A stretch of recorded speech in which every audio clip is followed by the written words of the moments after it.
Find a proven opioid or stimulant addiction treatment provider near you at ChooseChange.ca.org. If you're 55 or older and into that whole saving money thing, T-Mobile has an exclusive phone and internet bundle just for you. Right now, get 2 unlimited phone lines plus 5G home internet for just $30 each per month with autopay, plus taxes and fees. And with 5G home internet, setup is easy with just one cord and no technician needed, which is great if you're also into that whole keeping it simple thing. Switch now and experience the best mobile network in the U.S. Visit your local store to start saving. T-Mobile, it's better over here. Based on analysis by Ookla Speed Test Intelligence data Q4 2024 to Q1 2025, Ookla trademarks used under license. Unlimited on our network. Customers on voice plan may notice speeds lower than other customers and further reduction if using more than 50 gigs a month due to data prioritization. Video streams and SD on this plan. Home internet pricing after $20 and monthly bill credit plus $5 per line without autopay. Debit or bank account required. See 5G device coverage and access details at T-Mobile.com. Sacramento, the wait is over. The all-new Hard Rock Sports Bar is here at Hard Rock Hotel and Casino Sacramento at Fire Mountain. Enjoy the ultimate 24/7 sports watching destination with 20 big screens with all the action for the premier game day experience. There's no other place you'd want to be to watch all the games with you and your friends. Now open at Hard Rock Hotel and Casino Sacramento at Fire Mountain. For more details, visit casino.hardrock.com/Sacramento. KHD1 Sacramento, KYMX HD3 Sacramento. From the Power Business Technology Toshiba Studios. Sactown Sports, 1140.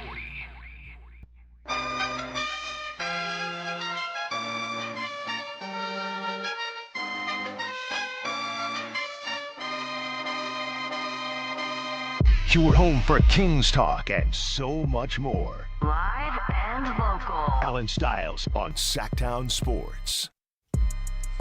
Yes. On a Monday, Allen Stiles, Sactown Sports, taking you up to 2 p.m. Kyle Ledbetter is back with us. Thank you to Ramsey, who did a good job for us, and to our guy Jay Woods. Kyle is back. And, I never left. That's right. It's nice to have Kyle back because there is a plenty to talk about, apparently. There is plenty to talk about as it pertains to everything other than the Kings. Everything other than the Kings. NFL, Major League Baseball, NBA, sure, but the Kings, did they play this weekend? I completely went over my head. I was at a concert. I did not realize. And I love how they did have that game at 1 p.m. to just kind of sneak it by, right? Just, hey, we don't really want people to know, and I'm obviously kidding, but we didn't want people to know that we were playing another NBA game.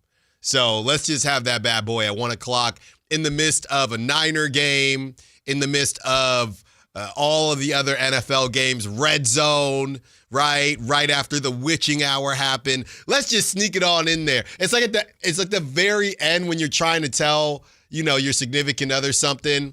And at the very end, I saw this thing on Instagram, and it was a clip where the guy, I think it's a Denzel Washington clip, and he's just cracking up with just an obnoxious fake laugh. And the kind of title was you reacting to your girl's stories before you tell her that you've planned a trip to Colombia with your boys, and you just want to sneak it in at the very end. If you need me to do anything, if you need me to take care of the trash, if you need me to change the diaper, whatever you need, we're just gonna. That's how I feel when I go out with the Roundtable crew. Right, I always got to sneak it in at the end with Brendan, Frankie, and Chris Watkins. Yeah, it was a great day, talk to boss about the ratings, and they're going good, and all this is going on. Yeah, I think we're probably going to have to take some headshots soon. And and the other thing is we're probably just going to go grab some drinks at the very end. Just say real quick. Yeah, just grab some drinks. That's how it was. Hey, you got NFL, you got Niners. Oh, my goodness. And it gets even worse for some of us because the Raiders play the Cowboys tonight. It's going to be a bunch of Cowboys fans in Vegas. I don't know, though. If you ever want a struggling quarterback to get on the right side of things, play the Cowboys, man. Oh, well, Prop Talk, this is hopefully going to be 38-28 or 48-38. That's the hope. But as far as watching the game and the Raiders actually winning, I do not have a good feeling about it. But the Cowboys do love to trick off good situations. Very similar to the Kings, and I don't even know if it was a good enough situation for the Kings to trick off. But that's how it goes. You know, you're telling your girl something, or even your parents back in the day. Yeah, you know, I got an A in geometry and a B in social studies and C minus. And what are they?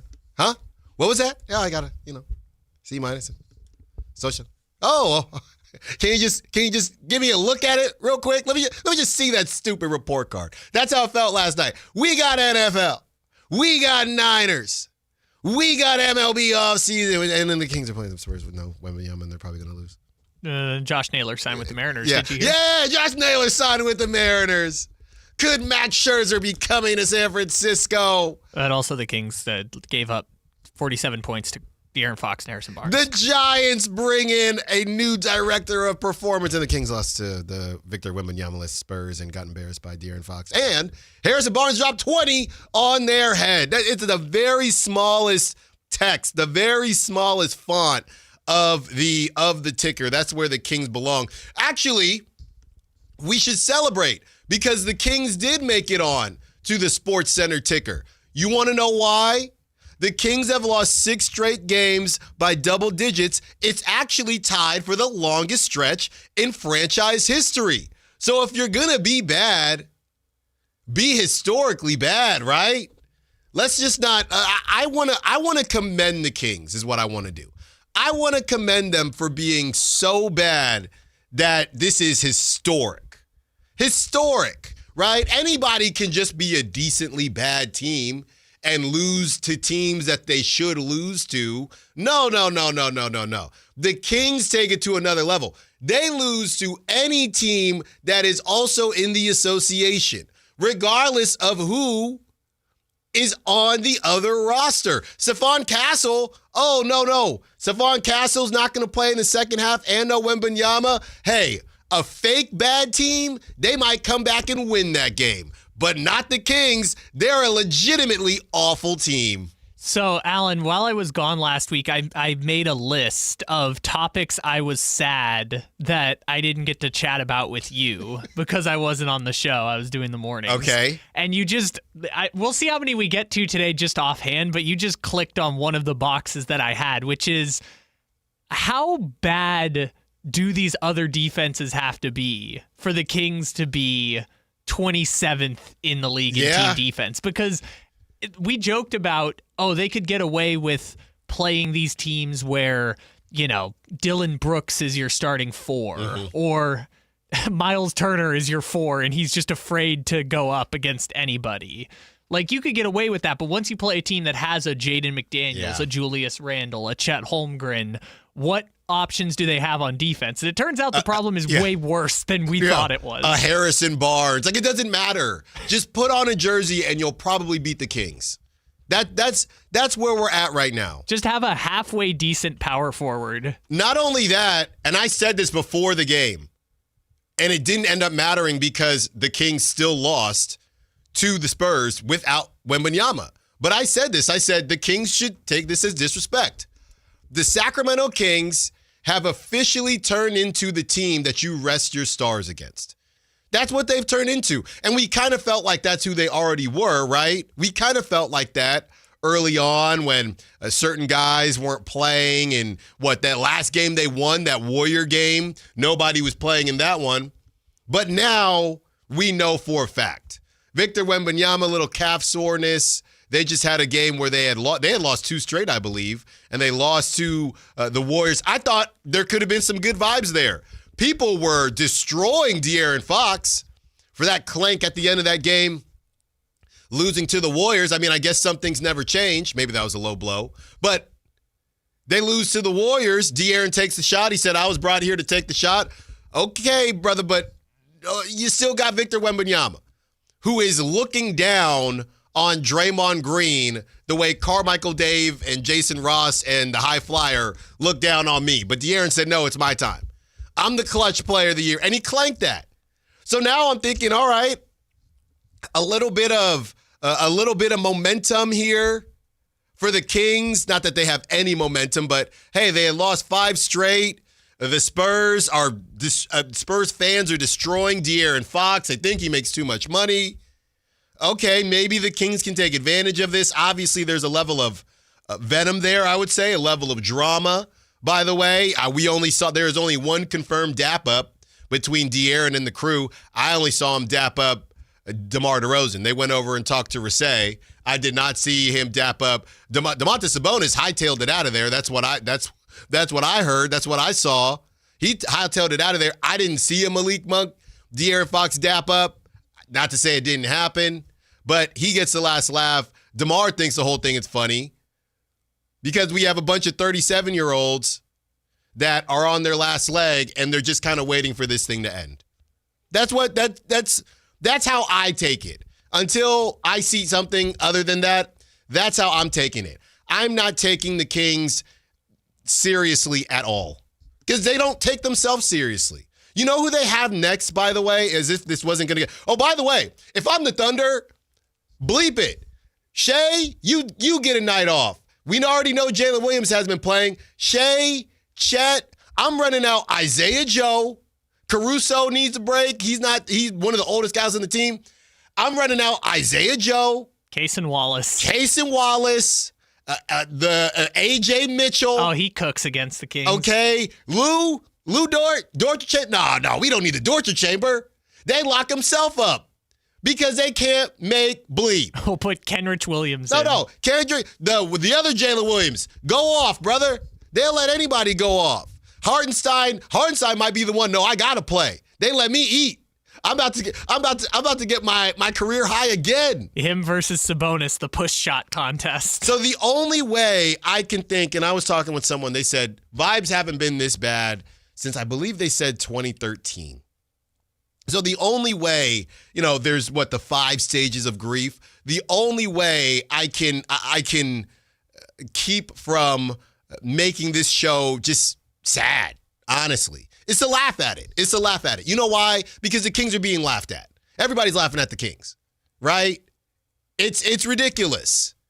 So hopefully you missed the game or you listen here on the station, of course. But hopefully a lot of y'all, because I had to double check. I saw Deuce post that, they were going early. Deuce gave a reminder. Actually, I'm blaming this on Deuce.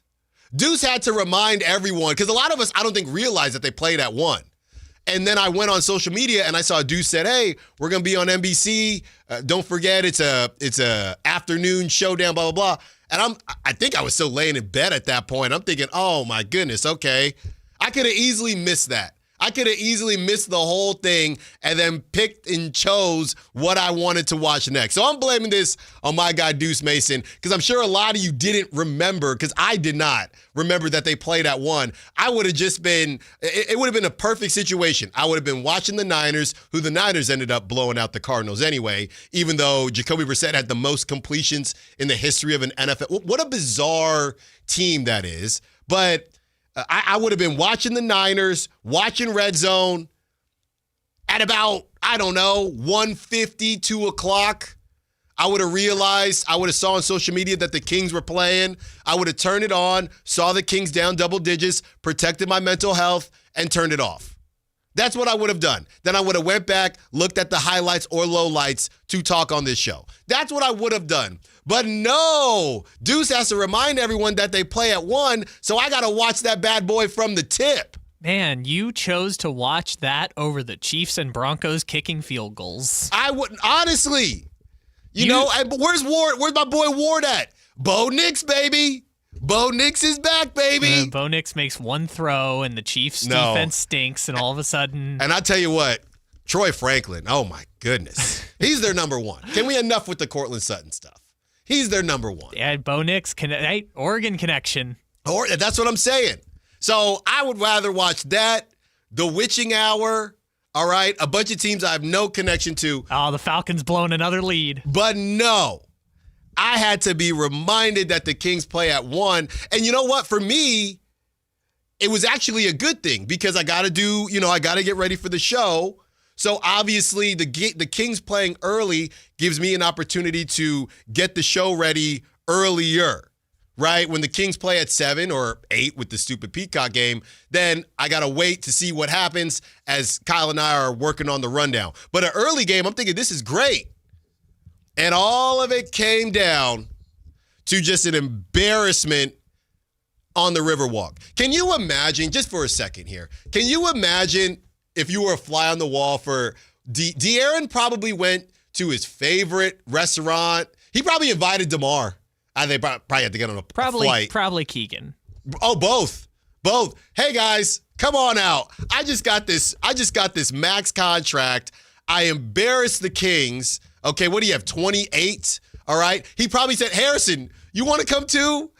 Everybody's just hanging out there at De'Aaron's favorite restaurant, just laughing at the Kings. Just laughing at the Kings. They probably did have dinner together Saturday night. Yeah. Because the Kings were in town. I mean, I will say this. The way, and I got to be really careful here, but the way DeMar went to De'Aaron as soon as the game was over kind of said to me, number one, let's not forget when that trade happened.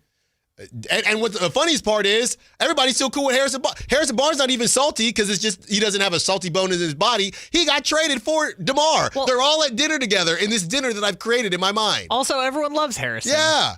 Hey, Harrison, you know it's just the Kings being the Kings. Come on, what do you want, a ribeye? They'll teach you your taxes. What do you want, medium plus? So I will say this. DeMar gets pulled over, and he's talking to De'Aaron. Talking to De'Aaron's significant other, Rasay. They're all hanging out, right? They're all hanging out. And to me, it just made me feel like this thing needs to end. I'm going to be honest with you, and I'm not doing a bit. I'm not doing any of that. It looked like to me like DeMar was just a level of, this is a mess. We know it's a mess. We tried it out. De'Aaron is free. You know what it reminded me of? It reminded me of the Nets. Remember when Kevin Durant, Kyrie, and James Harden, they were all on the Nets, right? Now, they created this thing on their own. Steve Nash was their head coach, another first-time head coach. Now, he didn't have the 50 games that Doug had, but another first-time head coach. And once things went south, because things always go south with Kyrie and Kevin Durant and James Harden, I distinctly remember Kevin Durant being asked about Kyrie, right? Being asked about Kyrie finally making his way to Dallas. And Kevin Durant said, man, I just felt good for him that they freed my man. Like he was in the penitentiary. That's what he acted like. Like he was in the penitentiary, okay? Man, I'm just glad that Kai got out of there. I'm just glad that Kyrie got out of there. That's what Kevin Durant said. Those were the vibes I got. Whenever DeMar does get traded, and he will get traded. That was the other thing I took away from this. The timeline that Carmichael Dave talked about, I think they're right on schedule. I cannot see DeMar on this team in January. I can't. Unless his market is that bad. And I know I'm probably reaching, just based on a conversation that I didn't even hear what they said about him and De'Aaron. But just the way it all went down, nobody is mad. You've lost 6 straight. Every game by double digits. You've tied a franchise record. You know what? This just isn't it. This just isn't working. And I would be very surprised if DeMar DeRozan is on this team come, I don't know, mid-January. You got to work something out. It's over. I would say that it is not healthy for anybody involved, because I would say this. I don't want the stench of this disaster on Nick Clifford, on Maxime Reynaud. Culture matters. Culture really matters. Okay? All these times we've seen teams that don't work out together, right? Then the singular players go different places and they play well because the culture is better, because the team makes more sense. And that's what I saw. This thing is toxic. Doug, unfortunately, he's in it. He can't go anywhere. But DeMar, time to go. Okay? DeMar, the vets, I know Westbrook can say if he wants. That's cool. Levine, he's probably stuck with that. What did he have? 8 points? I mean, holy Toledo. They played Malik down the stretch. He got benched. 40, 45, 47, 40. Every time I talk, it just goes up by $2 more million. $47 million benched by Malik. I don't think I make too much Okay, money. no, Yeah. I don't get paid more. I'm going to leave that one alone today. I don't think I make too much okay, money. no, I think I get paid more. Hey, Kyle, I'm leaving that one alone. All I know is this. This team is toxic. I would even say Malik probably needs to get up out of there. To be honest with you, Malik, DeMar, these guys need, just like Kevin Durant said with Kyrie, these guys need to be freed. And it's not just for them. It's for the next iteration of Kings players. It's for the next phase. It's for the next wave. It's for Nick Clifford. It's for Maxime Reynaud. This stuff sticks with you when all you know is losing. And right now, that's all they know.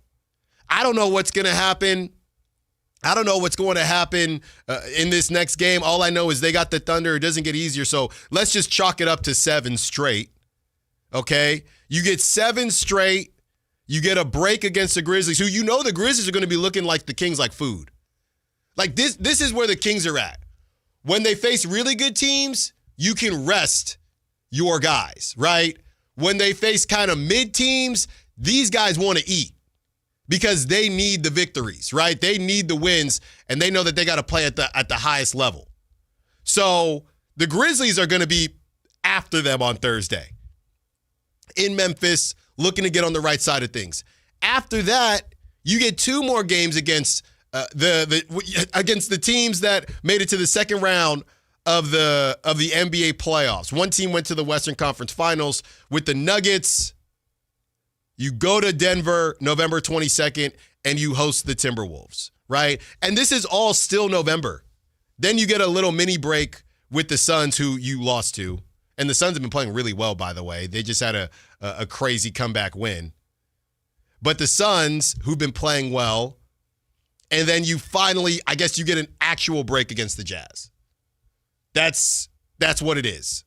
You don't get a real break until November 28th. Ain't that the day after Thanksgiving? You don't get a break until, I believe, the day after Thanksgiving. I'm confirming now. Kyle's talking. There you go, November 27th. So the day after Thanksgiving, Black Friday, might be the next time the Kings win a basketball game because it's the Jazz. Let's not forget, by the way, they were a Markkanen Westbrook possession away from losing that game. This is a complete disaster. It is. And I got to call it like I see it, man.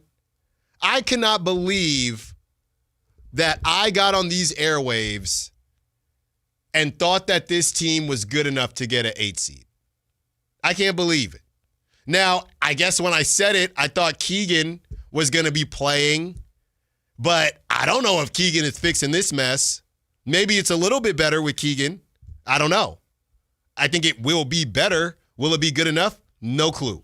Now, if you want to be optimistic, they are 27th in strength of schedule. They're just flying through all their tough opponents. That's the only thing I can say. They are flying through their tough opponents. Meanwhile, teams that are kind of ahead of them right now, that it actually matters. I'm not going to talk about Oklahoma City, but Phoenix, okay? These are the Western Conference teams that have harder schedules than the Kings. And I'm only saying this, trust me, I'm not patronizing you. I'm only saying this because we have not seen the Kings with Keegan. I still think that they should move at least DeMar DeRozan, but I can't make them do anything. Right? I can't make the Giants spend more money. I can't make the Raiders, I can't make Geno Smith throw to the correct team. I cannot do any of this. So all I'm telling you right now is they do get, this is week 5 now. We've heard nothing about Keegan unless I'm missing something. No updates yet. So this is week 5 out of the between 4 to 6 weeks. This is week 5. I would expect an update somewhat soon. This is the first day of week 5, so 2 weeks. These are the teams that are going to be in that, which we assume could be in that 6 to 10 frame.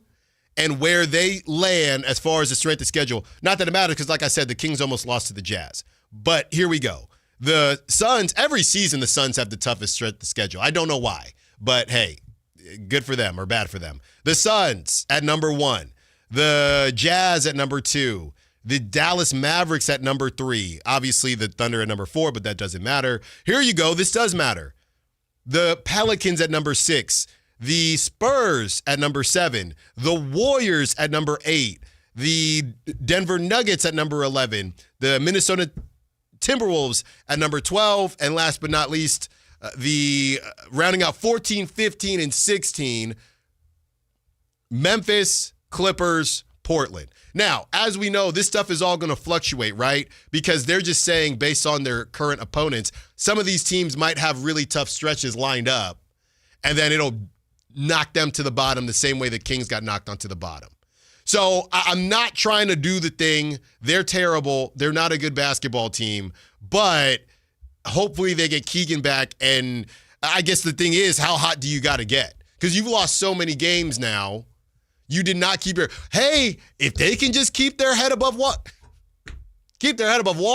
they're drowning. They are drowning. You know when you would do swim lessons, that little heavy stick that they would throw to the bottom? Because that's how you would pass your swimming class. You got to swim to the bottom, grab the stick, and then come to the top.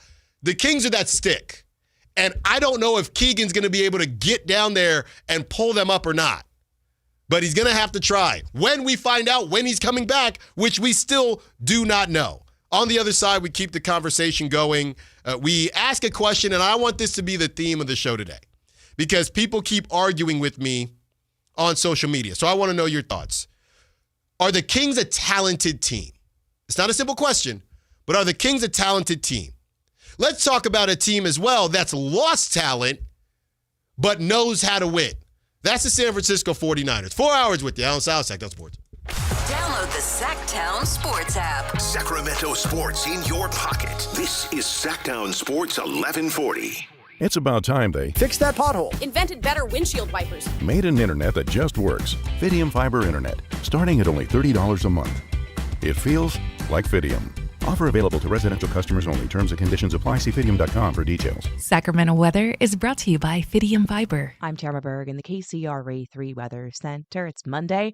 Wet and breezy start to the day expected. We will see these rain showers ease up in intensity a bit as we head through late morning to early afternoon, with the occasional shower this afternoon and maybe an isolated thunderstorm. Temperatures today expected in the upper 50s. Get the latest forecast on the KCRA 3 News and the KCRA 3 app. Just how good is Pure Talk's current deal for unlimited wireless? Well, you might say it's the deal of your lifetime. Because right now, for just $29.95 a month, Pure Talk is offering unlimited talk, text, and data for life. Not your phone's life, your life. This is Pure Talk's top-tier plan. It comes with a crazy fast 5G network along with a 30-gig hotspot. And at just $29.95 a month, there has never been a better opportunity to lock in a ridiculously low rate for as long as you live. And save thousands and thousands of dollars along the way. This plan is normally $65 a month, but if you switch today, you will save over 50% every single month for the rest of your life. See what I mean? It really is the deal of your lifetime. Dial pound 250, say micro. Offer ends 12/7. Some restrictions apply. Details at puretalk.com. Around here, Maverick is more than a name. It's who we are. My dad climbed power poles for a living, and he taught me to keep homes running when it gets cold. This November, donate 5 canned foods to our holiday food drive and choose a furnace tune-up or an electrical safety check. We'll collect your cans at the appointment and keep your heat comfy and your lights steady. So the only thing whistling is the kettle, not your ductwork. Visit callamaverick.com. Limited November appointments. Some restrictions may apply. This is the story of the one. As a custodial supervisor at a high school, he knows that during cold and flu season, germs spread fast. It's why he partners with Grainger to stay fully stocked on the products and supplies he needs, from tissues to disinfectants to floor scrubbers. All so that he can help students, staff, and teachers stay healthy and focused. Call 1-800-GRAINGER, click Grainger.com, or just stop by. Grainger, for the ones who get it done. Guys, want long-term health you can count on? It starts with knowing your numbers. Right now, Revive Men's Health Sacramento is offering a comprehensive wellness panel, a $400 value for just $99. It checks your testosterone, blood sugar, cholesterol, kidney, liver, thyroid, and heart health. Take control of your health today and stay strong for the long haul. Offer ends November 30th. Call 916-619-3000. That's 916-619-3000. Or visit revivemenshealth.com today.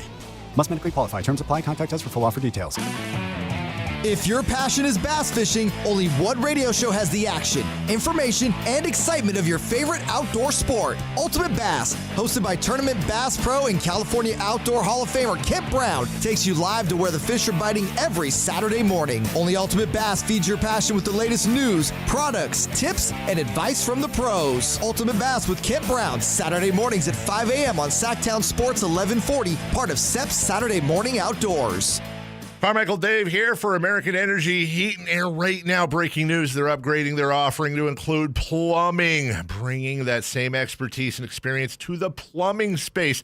They're no longer just heat and air. They're now your American Energy home pros. You hear me talk about them as your second opinion partner. Now you can still get second opinions on any HVAC service or replacement, and now you can get a second opinion on any of your plumbing services. They'll come out to your house for free, and they'll give you a second opinion and almost certainly save you money. Oh, but wait, there's more. With winter coming up, how about a free furnace special? With full system installation, you're getting a free furnace, not a discounted furnace, a free furnace, and up to $4,000 in rebates while that funding lasts. So get there right now, 916-520-9990. That's 916-520-9990 or AmericanEnergyAir.com. American Energy, making the uncomfortable comfortable. Hey, it's Carmichael Dave. I got to tell you, I am so excited to get this decking project started with Trex Decking and Railings. From the first time I stepped foot in the showroom last week, I was so impressed. So many color options, heat-resistant composite deck. What does that mean? That means I don't have to do any maintenance on it whatsoever.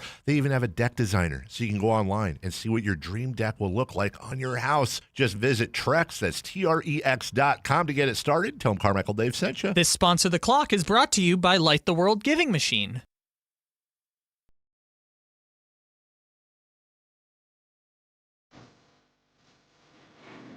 Fox now steps back for three. There's the dagger to Aaron Fox. Knocking down the triple against his own team, and that gives him a heck of an afternoon. 25 points, 11 assists, and they're going to have the W. Allen Stiles. Watch the show on youtube.com/Sactown Sports 1140. Or listen on the Sactown Sports app.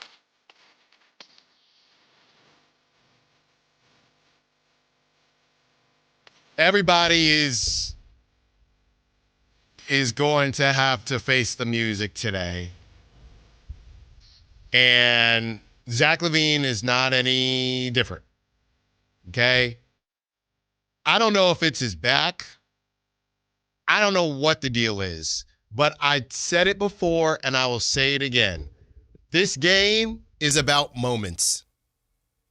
And Zach LaVine, in however many games he's played with the Kings, he hasn't given us one. Not one. Not one moment. And he got benched last game. Okay, and by the way, I'm a part of a couple different Kings Facebook groups. There's a rumor about, I guess, Zach LaVine not being happy. It's, as far as I know, it's not true. Facebook is ridiculous. I mean, they just have pictures of people, celebrities, and they'll say, look at the happy couple. And you clearly know that that's not who that person is dating, or they'll have somebody and a kid and say, so-and-so and their son, and it's clearly not their son. So I love you, my Kings Facebook groups, but be careful using Facebook for that type of information. Yeah, Facebook it's not, yeah, it is not. These are places, the outlets that they use, they're not even anything that you've heard of. So, because I know some of you are on Facebook, just like I'm on Facebook, it ain't true. At least I haven't heard anything, and you can't find anything on any other platform. So it is not true, okay?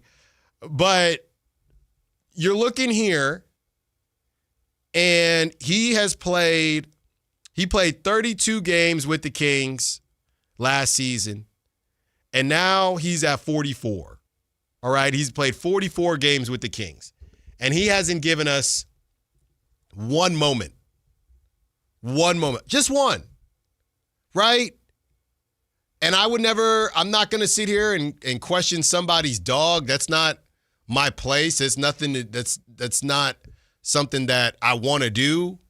But it would just be nice to see it come out at some point. Not just with him, with anybody on the team.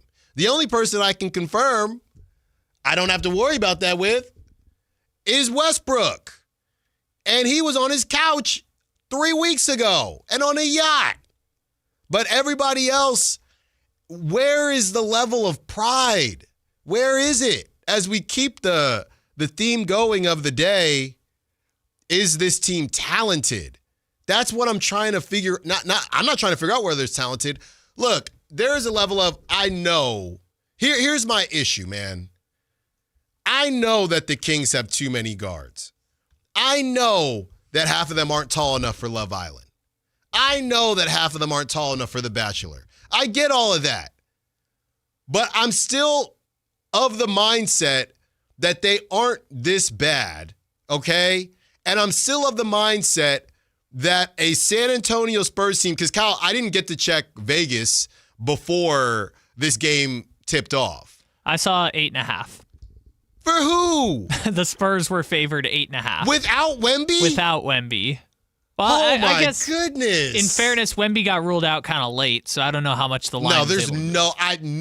They won by 13, so you might be onto something. All I know is when I checked, I saw 8.5. I don't remember the timeline of if we knew Wemby was out or not. Like, am I on crazy pills? Or if I were to read this off to you, hey, no Wemby, this is the Spurs, and maybe I'm getting caught up in what this team was and the fact that they are improving. But let me just read this to you with no context at all right? Harrison Barnes is going to play 30 minutes. Devin Vassell is going to play 34. Luke Cornett's going to play 28. De'Aaron's going to be 35. Stephon Castle's going to leave at halftime. There's no Wembanyama. Carter Bryant's only going to play 7. Dylan Harper's not playing. Dylan Harper is not playing. Julian Champagnie, 26 minutes. Jeremy Sohan, 22 minutes. Oh, I don't want to see Champagnie. He's a Kings killer. Keldon Johnson, 23. Kelly Olynyk, 18. That's who played for the Spurs. On the Kings side of things, I don't even need to say the minutes. Zach LaVine, DeMar DeRozan, Domantas Sabonis, Keon Ellis, Russell Westbrook, Precious Achiuwa, Dennis Schroeder, Nick Clifford, Malik Monks, Drew Eubanks. Does that sound like a 13-point loss? Like, I understand that the team doesn't make sense. And this is why I'm saying this thing is toxic, right? Because it starts to seep into your brain. It starts to seep into your being that you stink, that you are not a good team. And I don't want that on Keon. I don't want that when Keegan comes back, who's going to have to lead this team at $140 million over the next 5 years. I don't want that on Neek. I don't want that on the young guys because they don't make sense, but they're not this bad. Am I crazy? Are they this bad? Yes and no. Their talent, I get it, they don't make sense. I get that. But what is causing them to be this bad? So I don't want to make it sound like these are the only reasons why they are this bad, because this is where I'm conflating it. They're not a good team, but they are also not this bad, right? A, they have played the hardest schedule in the NBA by kind of a lot so far. If you look at like not the strength of schedule at the start of the year, if you look at records of the teams that they have played, their winning percentage is like 40 points higher than any other team in the league. Now, you could say it's higher because they're beating the Kings 13 times, but the winning percentages of the Kings' opponents are higher than anyone else in the league. So, hardest schedule so far in the league. Lack of Keegan Murray, big factor, right? Yeah. I was thinking about this last week. When Keegan does come back, the rotation actually now makes sense. because you have Westbrook and Schroeder who have kind of fallen into Westbrook's the starter, Schroeder's the backup, and that's probably better. You've got Levine and Monk alternating. Monk closed instead of Levine on Sunday. Right, whoever's hot. Yeah, DeRozan and Neek, offense, defense. Keegan and Precious Achiuwa. Like, Precious Achiuwa's fine if he's playing 12 minutes, but having to play 30 guarding Julius Randle is not a recipe for success. And then you've got Sabonis and Eubanks, right? So the rotations actually kind of make sense once you slide in Achiuwa as the backup 4 and Westbrook as the starting point guard. But that's not going to... You didn't say Keon. That's the weird part, is does that mean Keon doesn't get any run in the rotation? But I will say that doesn't take away from the fact that they, even if they had that situation and even if the schedule was easier, they probably would not be above 500. Yeah, but we were hoping that they would at least tread water a little bit better than they're treading water, and they haven't, but it will get easier for them. Now, Tankathon is not perfect, like I said, because it does not take into account the order, right? So if the Kings have a really easy stretch, whenever that is, I think in January, then they could go back, then they could bump back up on Tankathon. So nobody's going to be where they currently are the whole time. They're not going to be as bad as 27 the whole time, meaning one of the easiest schedules. They're not going to be there the whole time. No, and especially so this is interesting because the Kings' easiest stretch is literally the end of the season. Like, April is their easiest part of the schedule. Yeah. So I guess by that point, if they're still in the race, you could talk yourself into, hey, they might be 4 out of the play-in with 7 to play, but they've got just Charlottes and Brooklyns, and they could win all of these games that they're supposed to win. Because, like, I know I've been joking, they're going to win some of these games by accident, and it sure doesn't feel that way when you've lost They're not by winning double nothing digits. by accident or on purpose. But they're going to win a couple of these games. Like, it has to happen at some point. You can keep saying that, Kyle. They're going. I know they haven't won since November 5th, and it's November 17th, but they're going to win a couple of those by accident. No. I'll keep the joke for the other side, but it involves Thanksgiving. How about that, Dwayne? We see you. We'll get to you. You kick off the bottom of the hour. Allen Stiles, Sactown Sports. There's no championship league for small business owners, but if there was, you'd be at the top of the standings. Because going pro with Lenovo Pro means you've got the winning formation, one-on-one advice, IT solutions, and customized hardware powered by Intel Core Ultra processors help you stay ahead of the competition. Business goes pro with Lenovo Pro. Sign up for free at lenovo.com/pro. Lenovo. At Bank of America, we asked our teammates, what makes this company a great place to work? There's very little that you can't accomplish working for Bank of America. If you prove yourself, you can try over in a totally new way. You can learn so much here. You're the owner of your career. See how our teammates are growing in their careers at bankofamerica.com/great place to work. What would you like the power to do? Bank of America, proud to be an equal opportunity employer. At Elk Grove Honda, not only do we have a great selection of pre-owned cars at very fair prices, but every one of our pre-owned automobiles are treated with kid gloves with a 182-point inspection that covers everything from unibody to tires to brakes and engine filters. Then our cars receive a mobile oil change and fresh fill-up with full synthetic mobile oil. We know you have lots of choices of where to purchase your next car. Come to Elk Grove Honda, home of the 182-point inspection and mobile oil change. We're in the Elk Grove Auto Mall, Highway 99 at Elk Grove Boulevard. What's up? We're talking to Chad Hoblet of Hoblet Dodge, Chrysler, Jeep, Ram, and Woodland. Chad, what's happening for the Black Friday sales event? We have the best savings yet on new 2025 Ram 1500 Tradesman Crew Cabs, starting at only $34,995 with up to $12,500 off MSRP. Or save thousands with $5,250 off MSRP and 0% financing for 72 months. And did I hear you got the Hemi back? Yep, we have 450 new Rams available, including the 5.7-liter Hemi, and we have 40 Hemis in stock. Plus, with our award-winning customer service, you won't find a better combination of selection, service, and savings than at Hoblet Dodge. Search, select, and save at HoblettDodge.com. Unbeatable prices, unbeatable selection. Nobody beats Hoblet, period. 12,500 total net savings on select new 2025 Ram 1500 after $7,250 factory rebates and $5,250 dealer discounts. Rebates include $2,000 select inventory cash, $500 on the job upfit, must show eligible upfit. $34,995 net price after rebates. VIN number 170493. 0% financing for well-qualified buyers on approved credit through Stellantis Financial. Must have 720 plus FICO score. $13.89 per thousand borrowed. See dealer for details. Thunder, feel the thunder. It's the energy all around you. Lightning and the thunder. The thrill of the moments to come. The flash of lights. The rush of pure exhilaration. The roar of the crowd. See it, hear it, feel it. Thunder, feel the thunder. Lightning and the thunder. Thunder Valley Casino Resort. Feel the thunder. Listen to the 49ers Red Zone Report daily, brought to you by Mountain Mike's Pizza, the official pizza of the 49ers. Mountain Mike's Pizza. Pizza the way it ought to be.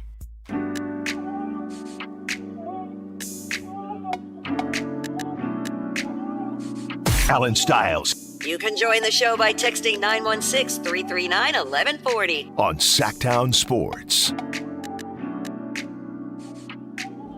Just to peel back the curtain a little bit, we have headshots today. We got to get new pictures. So It's picture day. It's picture day. So I got to run and take the pictures at the end of this break. So if you hear Kyle when we come back, it's because I'm taking too long with the pictures. But hopefully I will be back up in time.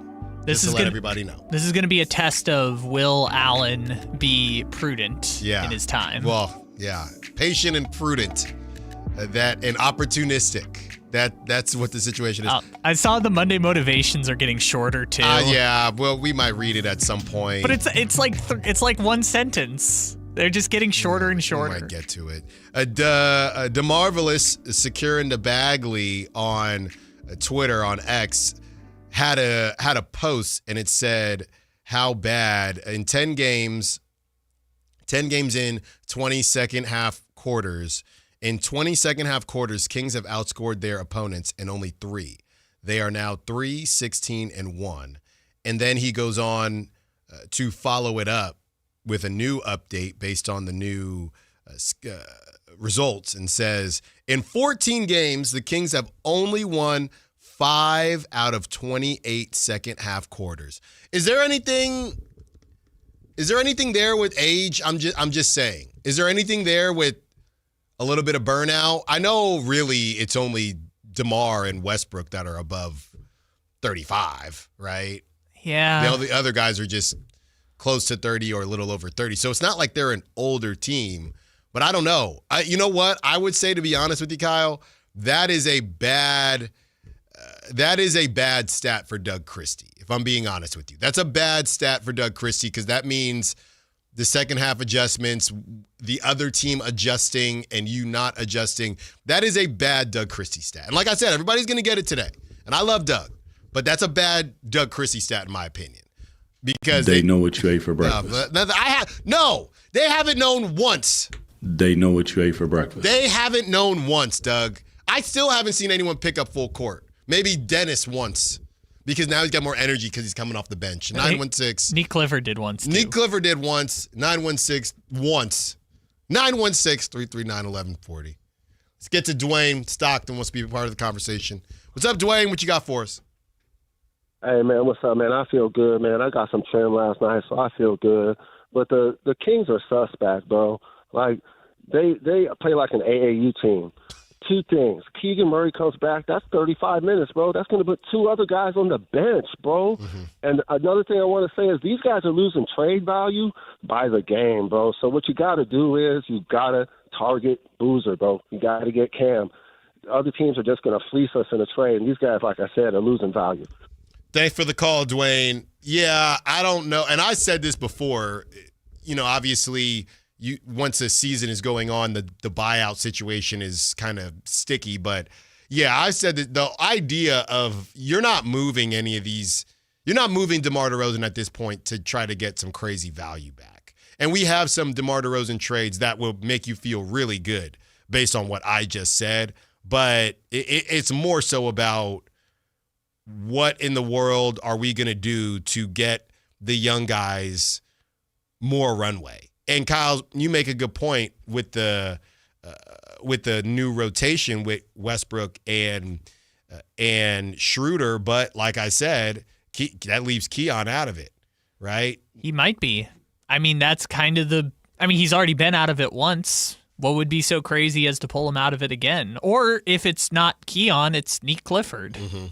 Yeah. Or Nick Clifford's playing some 4. Like, that's the problem with the logjam, but we were talking about that in March last year. I mean, it's the same conversation. They just haven't made any transaction, and at the time, 4 of their 6 best players were shooting guards, and now you'd say 5 of their 8 best players are shooting guards. Yeah, and just to look at, obviously we've talked about, every team still has time that isn't just a complete garbage disposal. Because here's the thing, all of the other bad teams, here's the problem with go make a trade. And I don't even think a lot of people want to make a trade anymore. I think a lot of people just want to survive and get to the end of the season. But there is nobody out there in the East. Here are the teams that are trash cans. The Hornets, which they got young talent. They wouldn't want anybody on the Kings. The Nets, the Pacers, the Wizards. Everybody else, after that, the Magic start at 7-7. So we can talk about the Magic, which we have before. We can talk about the Celtics, who we have before, and we're going to talk about the Celtics today as well. It's the Magic, the Celtics, and the Bucks. You could throw the 6, everybody from 5 to 11, but it's still too early is my point. We're still 12 games into the season, 12 to 14 games into the season, so a lot of teams are not going to be willing to make any wholesale changes. There was somebody, I think it was Jeff on the chat saying, I'm willing to give it to 20, 25 games. Yeah, that's what normal teams do. So they're not going to make any move. We are stuck, people. We're stuck. Yeah, most teams make it longer than 31 games. Yeah. And I say 31 because 31 is when they fired Mike Brown last year, and everyone thought it was incredibly rash. Well, Willie Green on the Pelicans. Well, yeah, but here's the separator, though. Like, 31 is kind of right around that cutoff point. If you're firing a coach or a general manager less than a month into the season, you just shouldn't have brought them back in the first place, right? And we did the same thing about Mike Brown. Yeah, but even Mike got 3 times as many games into the season as Willie Green got. The other one, again, on my list of things I was sad that I didn't get to chat about with you last week, Nico Harrison. Yeah, Nico. If you're firing Nico Harrison 10 games into the season, you probably should have just fired Nico Harrison over the summer. Hey, maybe we start out hot and they make it easier. I'm looking here, Kyle. It's the same thing in the West. The Mavericks are 4-10. The Grizzlies are 4-10. And I don't know what the Grizzlies. Those teams can just make decisions. Now the Mavericks are going to be sellers, right? The Grizzlies, they could be sellers. And by the way, might not have to see Ja Morant when they face off, or I should say, they will not be seeing Ja Morant because Ja Morant is out with a calf injury, and that is why you cannot trade for Ja Morant for the 15th time. You just never. They just pop up. They just pop, and I feel bad for the kid, but they just pop up, and you can't trust him to play basketball. I can't trade for Ja. I can't trade for LaMelo. I saw. Did you see? I think I sent it to you. Yeah, LaMelo, because he said he wanted to be the president of the United States or something after his basketball career. Yes, and someone said this is the most Sacramento King I've ever seen. I think it was like, I've never been more sure a player is going to be a Sacramento King. Get it? No, I can't do LaMelo. I can't do Ja. I can't do these guys that can't stay on the court. Unless you're getting them at a discount, or like you're getting them for what they traded for De'Aaron Fox. You still got to pay them. Yeah. You still got to pay them. That's fine. LaMelo Ball's awesome. Ja Morant's awesome. Now go look up how many games they've played. Yeah, but they're awesome when they play. Okay. I mean, how many games has Keegan Murray played? Am I right? That's crazy. I know. One thumb. Come on now. I mean, Ja Morant. I mean, come on. What's a calf? Hey, it's actually very bad. Hey, the Jazz could 5-8. They could be buyers. Can we interest you in a Zach LaVine? You already got one bad contract. How about 2? honestly, like, if the Jazz are trying to compete next year, they kind of need a Zach LaVine, like someone who just scores, which is funny that they've drafted in that way where they just need scoring now. Like, they could actually use Zach LaVine if his contract wasn't so insane. He could be awesome next to Markkanen and next to Ace Bailey and next to Walker Kessler, who shoots threes now, apparently. But he's just too expensive. Yeah. And so all these teams are just kind of on the brink here, and it's just still too early, and that's ultimately the problem. So I don't see anything happening in the nearest of near futures. They just got to get it out the mud. They got to find a way to do it themselves. We're going to break a little bit early here so I can get these headshots. Kyle, if I am not back in time, I know you got me to kick off the 11 o'clock segment as we discuss, as it can't get any worse. Looks like Carmichael Dave was right. We'll tell you how at 11 o'clock. Allen Stiles, Sactown Sports. The Drive Guys, weekdays 2 p.m. to 6 p.m. On Sactown Sports 1140. You never know what you might hear when listening to a Sacramento Kings game. Out of Keegan, going for another triple. Man, is he feeling it. Keegan, can he do it? Yes, there's number 11, Keegan Murray. Keegan steps back. He just knocked down his 12th three-pointer, a Kings franchise record. He's got 45 points. Never miss a moment of Sacramento Kings basketball with Sactown Sports and the Sactown Sports app. This is the story of the one. As a safety manager at a manufacturing plant, he does everything he can to keep his coworkers safe. From finding ways to reduce risks to keeping safety supplies in stock. And for that, he relies on Grainger. Grainger offers a broad range of quality products and next-day delivery, so he can always play it safe. Call 1-800-GRAINGER, click Grainger.com, or just stop by. Grainger, for the ones who get it done. $5,000. That's the average amount of money people in the U.S. are now spending on gas in a year. $5,000. That's crazy. If you drive, you have to download Upside, the free app that gives you cash back every time you get gas. That's right. You can earn real cash back with Upside just by buying the gas you're already buying. You can literally start earning cash back today. I use Upside every time I fill up, and I've already made around $200-$300. You're putting gas in your car anyway. Why not get real cash back? If you like free money, download Upside. I'm saving the cash I earn from using Upside to help pay for a vacation later this year. Download the free Upside app now to earn cash back every time you buy gas. Use promo code BOOST25 to get an extra 25 cents per gallon on your first tank. You can cash out anytime right to your bank, PayPal, or a gift card for Amazon and other brands. Just download the free Upside app and use promo code BOOST25 for a 25 cents per gallon bonus on your first tank. That's code BOOST25 for a 25 cents per gallon bonus. Ready to order? Yes. We're earning unlimited 3% cash back on dining and entertainment with the Capital One Saver Card. So let's just get one of everything. Everything? Fire everything. The Capital One Saver Card is at table 27, and they're earning unlimited 3% cash back. Yes, Chef! This is so nice. Had a feeling you'd want 3% cash back on dessert. Ooh, tiramisu. Earn unlimited 3% cash back on dining and entertainment with the Capital One Saver Card. Capital One, what's in your wallet? Terms apply. See CapitalOne.com for details. I know that hiring can be challenging. You need someone to match your role perfectly. Well, now you can meet them fast on ZipRecruiter. Build your team, build it sooner. Meet your match on ZipRecruiter. Just head to ZipRecruiter.com/free right now to try it for free. That's ZipRecruiter.com/free. Meet your match on ZipRecruiter. Try it free.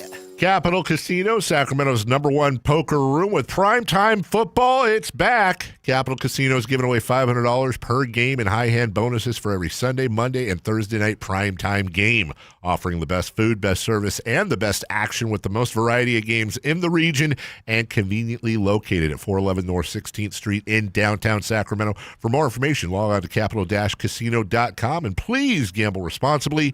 1-800-GAMBLER. Just announced, Stockton Honda has been named #1 of California's best car dealers in 2025 by USA Today and Statista. This prestigious award is based on thousands of customer reviews and recommendations, ranking dealerships for service, value, and satisfaction. Out of hundreds evaluated, Stockton Honda is proud to be #1, recognized for all-around excellence and commitment to our customers. Visit Stockton Honda, where reputation meets the road. Anytime, anywhere, it's all here. starts at Honda.com.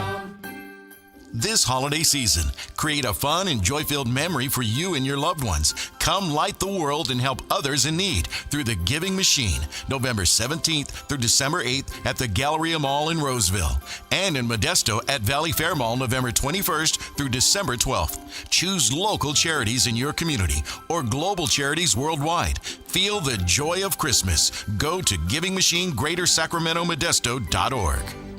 KHD1 Sacramento, KYMX HD3 Sacramento. From the Power Business Technology Toshiba Studios, Sactown Sports 1140.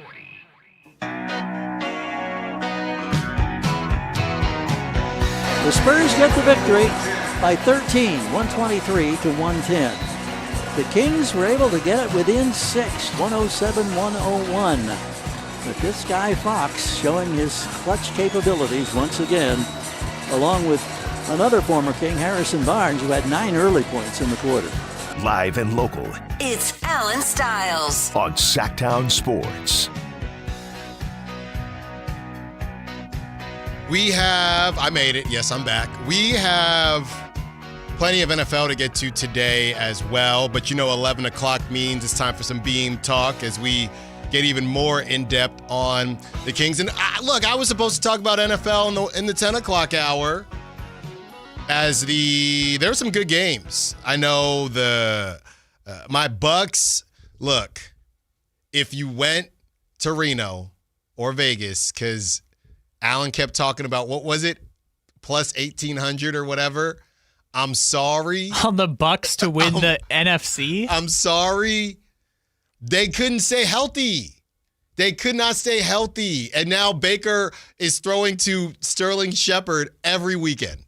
Tez Johnson. Who looks like Sterling Shepard. Every weekend. Egbuka was on track to break a bunch of rookie records, and without the protection of Godwin or Mike Evans, they're just bracketing him. He can't do anything. And the Bills, I thought the Bills had bad defense. Then I turn it on because, Baker's my fantasy QB. Then I turn it on. Now the Bucks want to be the 1980. They're just running the football. I thought the Bills had a bad defense. No, that's the key. The Bills don't have a bad defense. The Bills have an awful run defense. So all you got to do is just run the ball. Sean Tucker had 100 yards in that game. It was the Sean Tucker game, which whenever it's the Sean Tucker game, you probably lost that game, right? That's not the game plan. Like, if the Bills are saying, it's going to be the Sean Tucker game, the Bills probably feel like we did what we needed to do. I think that specific case is less about Sean Tucker and I don't mean this to be rude because he was really good, but you know how running backs just get churned up real quick? Rachaad White must be cooked, dude. They just cannot put that dude on the field. No, it reminds me of, and I know these guys kind of go back and forth, but he's really a pass-catching back, right? It's these pass-catching backs. It's the lightning and the thunder stuff, but once you lose the thunder, then technically he's number 2 on our depth chart, so we have to start him.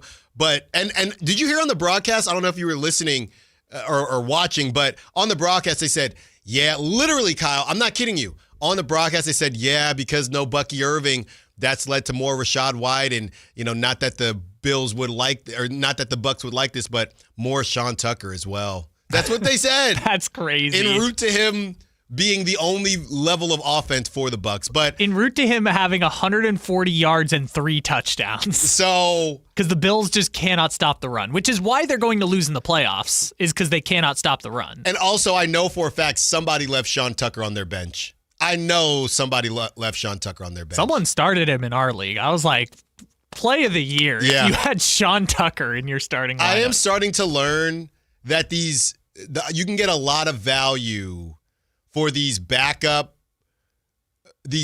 running backs that more so split time. Like Tank Bigsby, he's not really splitting time with Saquon. But I mean, you could find a little bit of value there. Like the Steelers, they just have 2 running backs. I mean, but they only really play Caleb Johnson. That's the weird thing. No. They got because I have it's Gainwell and it's Warren. Oh, yeah. They I have guess Gainwell and Warren too. But yeah. I'm telling you, not to go too fantasy here, but it does feel like these backup nowadays. It's like starting pitchers in baseball. I feel like backup running backs are playing more than they used to. They're moving away from this workhorse thing, and all these teams. I mean, your backup running back is going to get a good amount of snaps. And then I saw this thing. It was, hey. Welcome to primetime football. Instead of running in Saquon, we're going to sub in the third string running back because we hate you, fantasy owner, and it's just some random running back. But that's what it feels like, man. Well, I think the other part, too, is that these running backs keep getting hurt. Yeah. Like the one I think of is the Chargers, where it's like, Amarian Hampton looks awesome. Najee Harris, don't know where he is. He tore his Achilles, but he's cooked. Yeah, exactly. And then it's like Vidal. Yeah, and then as Vidal comes in, it's like, Vidal out here starting in fantasy now. So, like, yeah, I think teams have to have 3 running backs because either your first guy is cooked or your first guy is going to get hurt. You either have Saquon, Derrick Henry, Christian McCaffrey. There's got to be another one. Or Rico Dowdle. Wow. That's funny. Yes, or Rico Dowdle, the great, or Jonathan Taylor. Yeah. I don't even know who's the backup running back on the Colts. Never see him. No, but the last thing I will say is then you never know what's going to happen because Rico Dowdle, Chuba is supposed to come. Chuba comes back, and now Chuba can't get on the field. Yeah, it's Rico Dowdle's world. And by the way, the Panthers are 6-5. Yeah, I bailed. No, you bailed. No, I did not. You were in on the bandwagon, and then they went 1-2 or 0-2, and you were like, I'm out on the bandwagon, and here they are, 6-5. I never really left. You quit like that. Those podcasters that gave up at 1-3. Which, by the way, I saw that getting floated around that they're 5-1 since those podcasters quit doing the Panthers. Take show. the mics away. I know I'm one to talk. Take the mics away. 916-339-1140. Somebody on the text line said this, and I see it every now and then, but they say, just hop on the tank train, Allen. This isn't hard. Every loss is a good thing. You need to reframe this in your mind for your own sanity. A win would be terrible at this point. We want the worst record in the league. That is the only good outcome of the season. So I know it's easy to say that, right? It's easy to say that, but I do wonder, like when you're watching if that is your take, right, to the 916 or whoever, are you truly watching the Kings rooting for the other team? Like, are you actually doing that, or are you just not paying attention and then you look up and you hope that they lost? Is that what's going on? Because I know a lot of people are in that kind of tank mode, and I've always said, look, whether I want to tank or not, I'm not going to talk about tanking all day on this show because that's just not fair. But that is something that when you guys come in and you say this to me, oh, Allen, we're all on the tank train. Are you actually watching, hoping that they lose? Are you just not paying attention? I want to know. 916-339-1140. Okay. Which kind of Kings fan would we classify that as? Oh, my goodness. On our list. There's too many now. There's too many. So. Pessimistic? Yes. So Carmichael Dave, who is still here, but somehow I got in, took my pictures and left. Carmichael Dave and Jason Ross are still there. Dave was, you were supposed to bring 2 different collared shirts, and I forgot. But Dave is there. He's downstairs. He's changing shirts. I don't know what's going on. They were supposed to be done 10 minutes ago. So Carmichael Dave is still in the building for some odd reason, trying to take the perfect picture. But I got to give Dave some kudos here that I think his December timeline is going to be spot on. And we don't know. We still don't know if it was a report of a real report, if it was Dave talked to somebody that knows somebody. But Dave came out, what was that, just last week, the beginning of last week? I mean, I was on his show, so it had to be it was the beginning Tuesday? of last. Yeah, it was Tuesday. Says, I have this proclamation.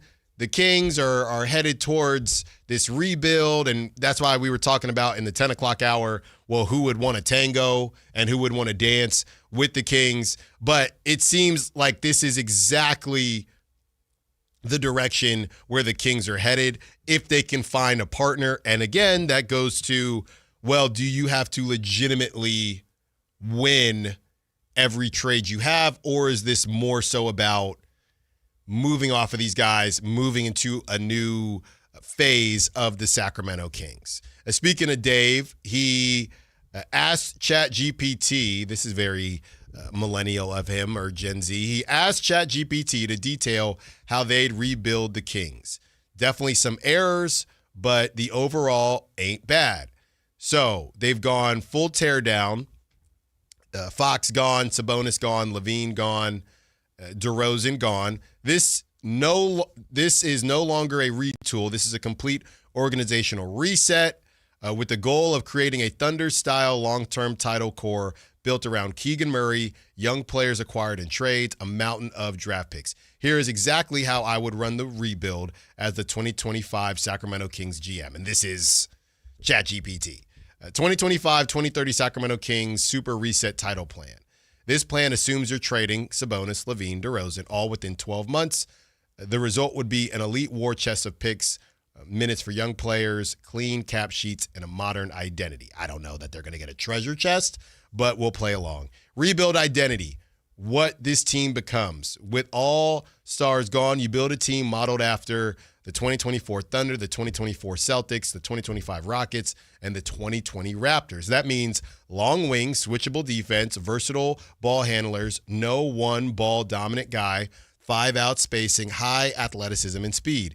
Keegan becomes your Mikal Bridges, Jaden McDaniels type, a two-way cornerstone, not your number one scorer. Your future number one comes via the draft. And I like that note because everybody, we see you on the chat, hey, well, you guys are acting like Keegan is the Messiah. No, we're not. He's just a good basketball player. And he's just a type of player that the Kings don't have right now. That's all. All right, back to it. 2, asset management goals. After trading Sabonis, Levine, DeRozan, hopefully you'd have 8 to 12 first-round picks over the next 5 drafts, 2 to 3 young blue-chip players, ages 19 to 23. That's funny. The Kings know that players under 23 exist. Cap flexibility. Okay, I'll stop. Cap flexibility in 2027 onward. This is exactly how OKC set up their run. Trade plans for each star. Sabonis has real value as a regular season engine. Top suitors, the Knicks, the Warriors, the Heat, the Bulls, the Pelicans, the Thunder, and the Mavs, B, trade Zach LaVine. His value isn't sky high, but expiring deals and a pick is realistic. Lakers, Sixers, Magic, Jazz. Oh, no, Kyle. And the Nets. Expected return, 1 first-round pick. That'll probably be protected. You like Jazz? 1 young role player and expiring money. For example, I love this. The Lakers get LaVine. The Kings get Rui Hachimura. Plus the 2026 first. I feel like that money doesn't work. It does not. It does not work. Okay, this is ChatGPT. Dave has cooked this up. We'll find some expiring contracts. Yeah. We'll find them somewhere. They're somewhere in South Bay Lakers. C, trade DeMar DeRozan. Veteran-only contender add value is smaller. The Fits, the Heat, the Mavs, the Suns, the Nuggets, and the Sixers. Expected return, 2 second-rounders, 1 rotation shooter, and expiring contract. For an example, the Mavs get DeRozan. The Kings get Josh Green in 2 seconds. Josh Green still on the Mavs? I thought he was on the Hornets.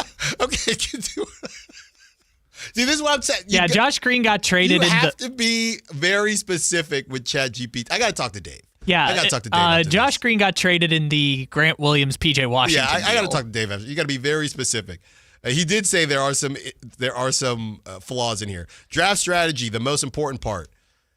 The Kings must now tank subtly. Prioritize 19, 21-year-olds. There's none on the team. There's none on the roster. Target star upside over safe role players. 2025 draft. A 6'6", 6'9" wing creator. Jalen Johnson Tatum archetype. Dang, they're putting Jalen Johnson's getting into Jason Tatum conversations now. I mean, he was really good when the Kings played the Hawks. I was impressed. But to me, he's just it's these. You know what it is? It's the Charmander, Charmeleon, Charizard. Somewhere Trey Murphy, like is Jalen Johnson a Charmeleon to Trey Murphy's Charmander? Like, you know what I mean? Like they're all there. This is going to sound like an insult, and I don't mean it to be, but I think it's the perfect comparison. You know how people do this person is the this of this? Yeah. Jalen Johnson is the Keegan Murray of Jason Tatum's. Like, he is technically, but he'll never be better than a third-tier version of Jason Tatum. We don't know that. I feel pretty confident saying we do not know that. I feel more here. You want to be honest? I feel more confident saying that about Trey Murphy than about Jalen Johnson yet. Isn't Jalen Johnson like 23? He is, I think. And I know what you're saying. You're saying this is more about how good Tatum is. So I understand what you're Also, saying. I just don't think Jalen Johnson's ever going to get the runway to do that. He's 23, by the way. I don't think he's ever going to get the runway to be anything more than a number 2 on a bad team. Hey, well, we can take. I'll take Trey Murphy. Sure, to make him our Jason Tatum. A number 2 on a bad team. Yeah. So a guard with elite feel. That's you can look at 2 and a high defensive ceiling. Top 20 or 2026 draft goals, a top 5. So that was in 2025. Then in 2026, a top 5 shot creator, a rim protecting 5 who can switch. You want 2-star level prospects by 2026. 5 player archetypes you build around a jumbo initiator. That's literally Cam Boozer or AJ DeBanza.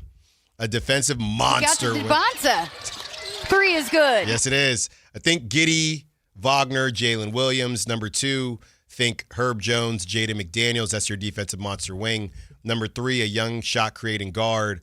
Ooh, Maxi Mold. Number 4, a modern stretch big. Not a Sabonis clone. Dang, that's messed up. 6, free agency philosophy.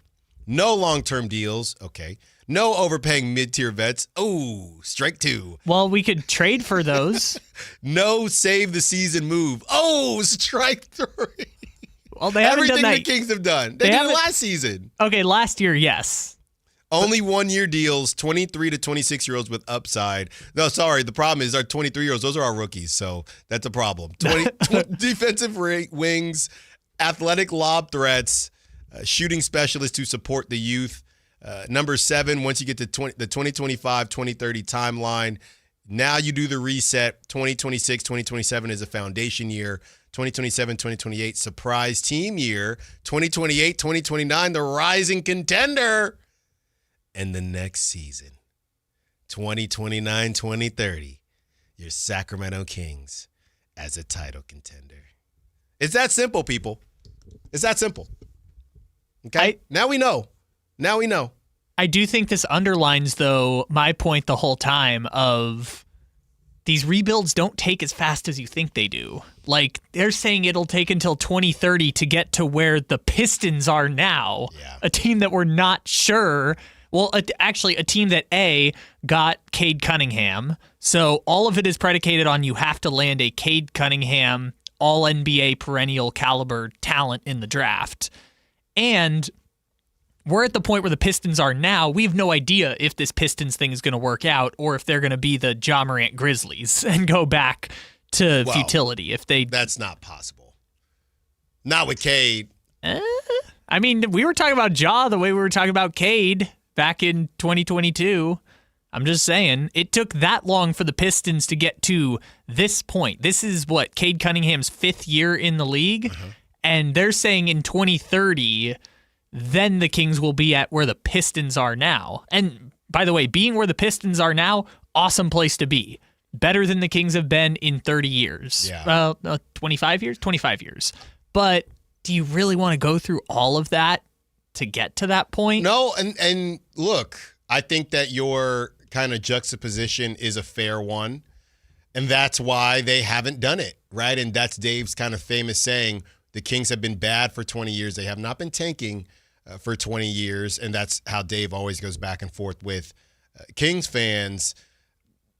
I think the thing is, if there was somebody, and this is what we talked about last week, and this is what I'm sure you saw, Kyle, my Anthony Davis quote that got blown up and I got fried for it. Somebody called you out at the concert being like, aren't you the dude that wanted to trade Anthony Davis or trade for Anthony Davis?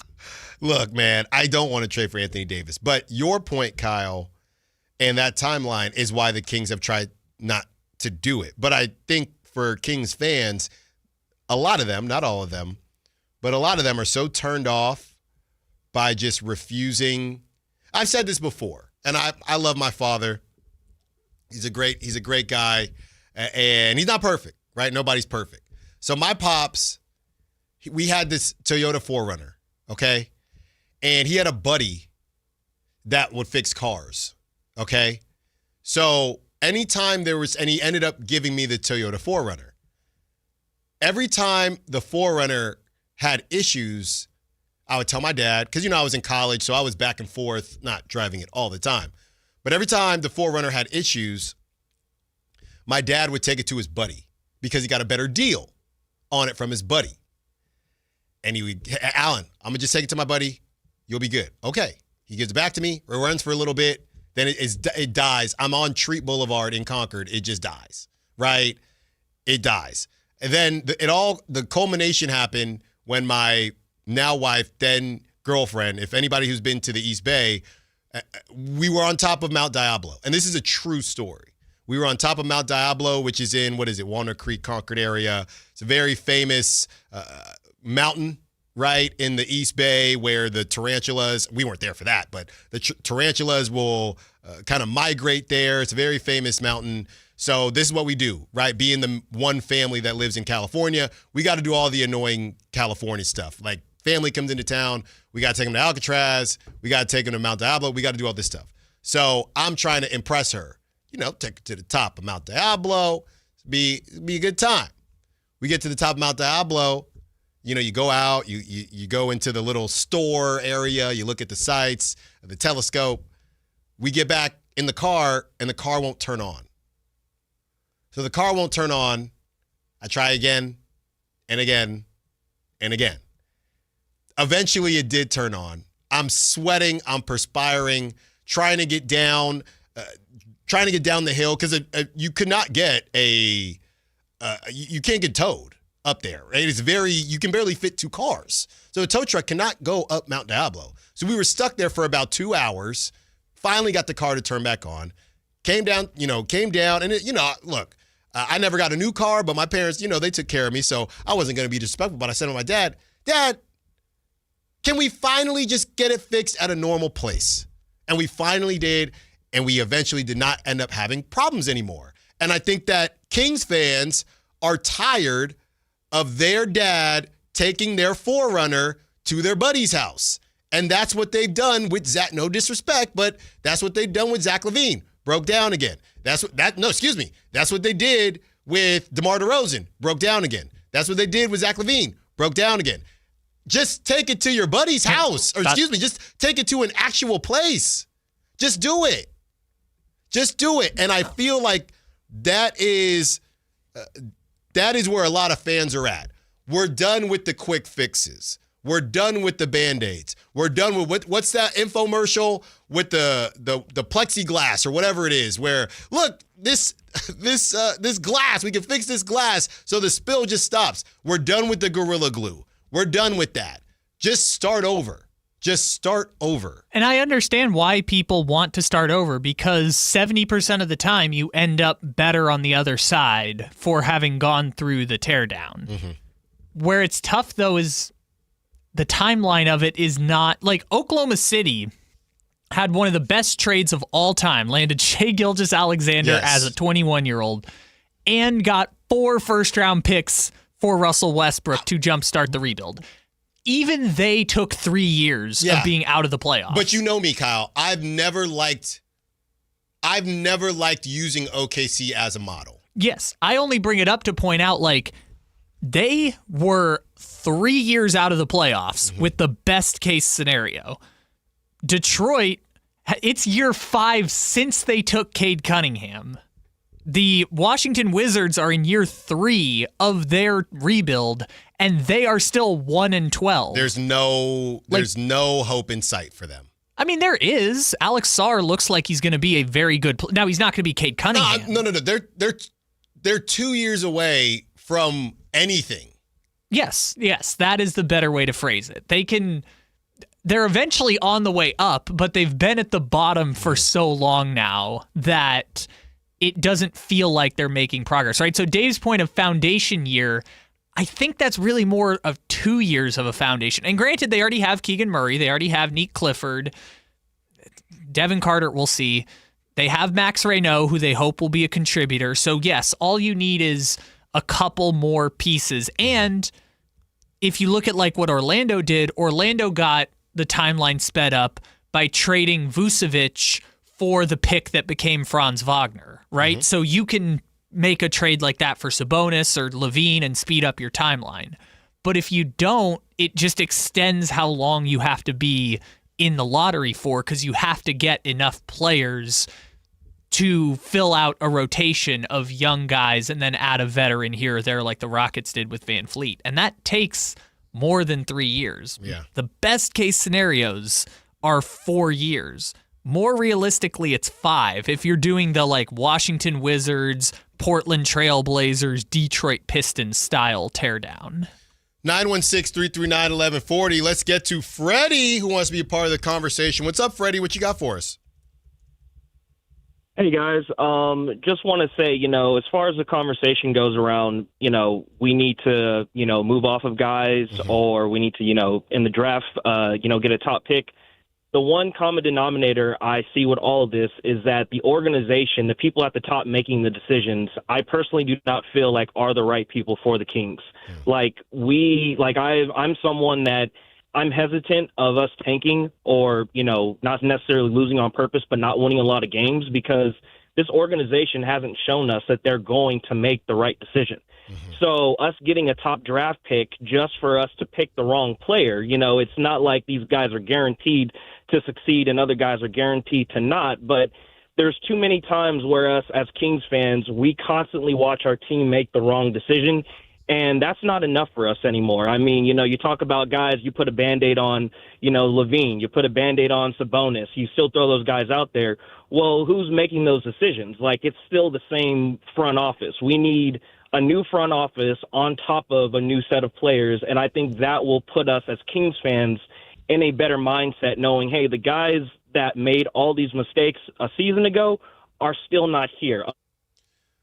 Freddie, guys in that position. Yeah, Freddie, don't leave because I want to ask you a question because they do have a new front office with Scott Perry, and I think we're trying to see what he's going to do given a little bit more time, right? He comes in the off season. You have a couple months to kind of make this work. And I don't know. I'm of the mindset that he didn't want to do too much. What I want to ask you is you said that you didn't necessarily trust them to make the right decision in a draft, but you also don't like kind of the Band-Aid route that they've been going. So I'm trying to figure out what is the route that you would prefer, because we don't know if Scott Perry is going to be good or not. And I know there is a level of, well, how much say is he going to have, right? Is ownership going to make him make certain decisions? And I get that too. But I'm just trying to figure out what is it that you want to see? Well, it's exactly what you just said there at the end. We've been so caught up in not knowing who's really making the decisions as far as, do we know if they have 100% the ability to make these moves or not. Like we've been talking about, I wish personally that DeMar DeRozan had been moved in the offseason. Some of these guys, even Sabonis, I know he's a fan favorite. There's just a lot of things that I think we are seeing right now that are taking place that we were screaming about in the offseason. And that's the other part of it too, is we've seen with this, with our ownership, if things are starting to go bad really, really quickly, they will make a quick decision that may not pan out in the long run. Like Mike Brown, and we wish we gave him more time. And now we're talking about Doug Christie. Is he going to get more time? So again, it's overall to answer your question, truthfully, I just wanted them to do all these things in the off season. Yeah. Unfortunately, there's too many things from everywhere we look. It's like what you say about the boat. You close one hole and there's another one. Yeah. No, thanks for the call, Freddie. Great stuff. That was a great call. The call of the day so far. I have a buddy that I've talked about before. Okay, he owns a nice little vinyl spot right across the way from Doco. It's called Legend Has It, and he is a Knicks fan. And he sent me a text, and it made me feel a lot better about Scott Perry. I'll tell you what he said on the other side. Allen Stiles, Sactown Sports. Around here, Maverick is more than a name. It's who we are. My dad climbed power poles for a living, and he taught me to keep homes running when it gets cold. This November, donate 5 canned foods to our holiday food drive and choose a furnace tune-up or an electrical safety check. We'll collect your cans at the appointment and keep your heat comfy and your lights steady. So the only thing whistling is the kettle, not your ductwork.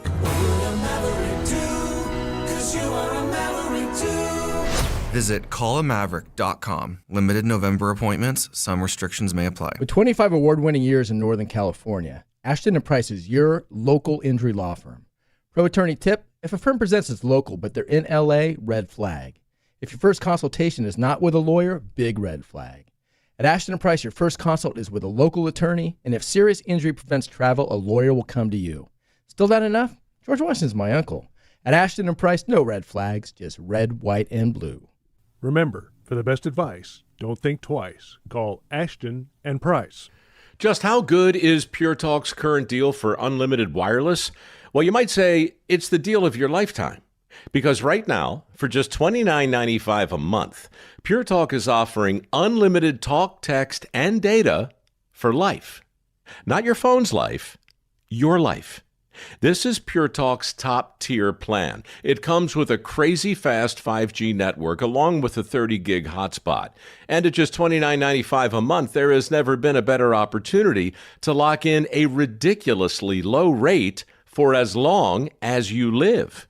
And save thousands and thousands of dollars along the way. This plan is normally $65 a month, but if you switch today, you will save over 50% every single month for the rest of your life. See what I mean? It really is the deal of your lifetime. Dial pound 250, say Mike Rowe. Offer ends 12/7. Some restrictions apply. Details at puretalk.com. Now is the time before winter is full on in your kitchen to make sure your heat or your furnace is ready. How do you do that? Lee's Air Plumbing and Heating will get the job done for you like they did for me last winter when our system crashed and burned in the dead of winter. Check them out, leesair.com. Right now, get $100 off any AC heating or plumbing repair. Lee's Air Plumbing and Heating does it all, and they've been doing it at a high level for 40 years. See how they can help you stay warm and cozy all winter at leesair.com. That's Lee's Air Plumbing and Heating, license number 635355. This Sponsor the Clock is brought to you by Light the World Giving Machine.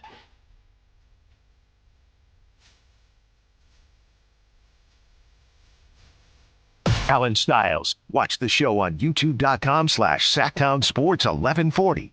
Or listen on the Sactown Sports app.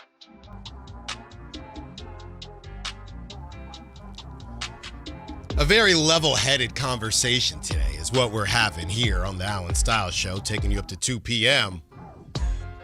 Kyle, real quick, when we get to guess the spread we're doing guess the spread because it's Raiders Cowboys. I got some friends that are Cowboys. We all got friends that are Cowboys fans. This is a big day for me.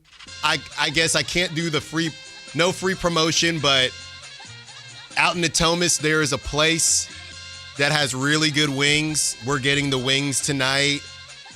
I wish I could say it. If you guess it on the text line or on the YouTube, then I will confirm. But it recently changed its name, but it's essentially the same place. Some of the best wings I've had, and here's the giveaway. Some of the best garlic knots I've had. So we're doing it up. You know us, we like to power through on on a Monday. So no case of the Mondays. Got the Cowboys taking on the Raiders. So we're doing it up on a Monday, man. So this is what it's come to for the Raiders. Trying to get yourself up for Monday Night Football against the Cowboys at 2-7. I saw Aiden O'Connell's coming back. I saw that. My toddler has a Raiders onesie, and we'll wear our Raiders stuff together. If they get smacked tonight, I'll probably burn hers. I'm trying to remember because I saw you post on social media with her wearing the onesie earlier in the year. Was that the Bears game? It was like one where they lost. It was a bad one. It was bad. Yeah, it was like they lost either like by a beatdown or on a last-second field goal or something like that. And you were like, nope, can't do it. I can't. No, one more. One more chance. You can't subject her to this. They're 2-7, Alan. What do you mean one more chance? It's raining. Hey, sorry, we can't take you to the park. We got to just watch this game. Okay, so they beat the 3-6-1 Cowboys. Then what? Then all of a sudden, just a different just a different, it's a different outlook. Then you lose every other game, and you go get my boy, former Cal Bear, Fernando Mendoza. Or a left tackle. Yes, and then next year you go get Marcel Reed. Yeah, I'm just saying that a left tackle this year, and then we'll figure out the quarterback position later. By the way, real quick, speaking of Marcel Reed, the Texas A&M, South Carolina, that cop from Texas A&M, oh my goodness, what a nightmare. Yeah, I haven't heard anything new yet. The last that I had heard, he was relieved of his game day duties, but yeah, that dude was tripping. Yeah, he's not going to be working anymore. We haven't heard official yet, but I promise you he's not going to be, because that's your only job. Your only job as the state trooper don't do that. Yes, exactly. Your only job as the state trooper is to not get into controversy. Yeah, and they were feeling some type of way because South Carolina was putting the beat down. And the craziest thing is it was all for nothing because Texas A&M came back and won. I did see the funny joke about, how teams will post the halftime graphics or whatever. Mm-hmm. The Texas A&M department at their social media at 30-3 said there will be a second half of football, and then they won. Yeah. And then they reposted there will be a second half of football. It's like, it was a great one, 28-0. My God. There you go. I was messing with the baby monitor, so I missed the comeback, but I heard it was a good one. 916-339-1140. Continuing to take your calls and your texts as we really just are trying to figure out where this team is headed next. And what I was getting into was what my buddy said, my buddy Jose, who owns Legend Has It out there right next to Doco. Go check that out. It's a vinyl bar, really good vibes. And he's a Knicks fan, right? So I've mentioned him before when we talk about, hey, Keegan needs to be like OG Anunoby and play like that, or Mikal Bridges. That's a good path for Keegan. And ChatGPT seems to agree. He told me that the one thing he knows is that, and we'll go back and forth because obviously he's in Sacramento, is that Kings fans should feel somewhat good about where they're at because that's how much he trusts and he believes in Scott Perry. He gave Scott Perry a pretty large level of credit for what is now going on in New York, which is funny now because Mike Brown is the head coach. But as far as the roster construction is concerned, he made me feel better about it just in saying, no, man, trust me. I think that you guys, if now here's the thing, going back to our conversation with Freddie, if Scott Perry is allowed to cook without another cook in the kitchen, we should start to see how he's done things, and we'll know, and this is what I was going to say back to Freddie, I believe we'll know whether or not Scott Perry truly has autonomy based on the moves that get made. If Ja Morant, who's out with a calf, if it turns out that there is interest for Ja Morant or Zion or Kyle Kuzma, some of these names that have come up before, Jeremy Grant, then we'll know, okay, these are names that came up before Scott Perry took over, so I'm not really sure that these are Scott Perry ideas. Can we still trade for Michael Porter Jr.? Michael Porter Jr., names like that come up, kind of the retread thought process. Jonathan Isaac. Oh, my goodness. Then we'll know. Then it's time to do the rock-raised eyebrow on what's going on. But if we see, and maybe the sign that it's Scott Perry is nothing being done, right? I know Carmichael Dave said it could be December, but again, you need a partner to tango with.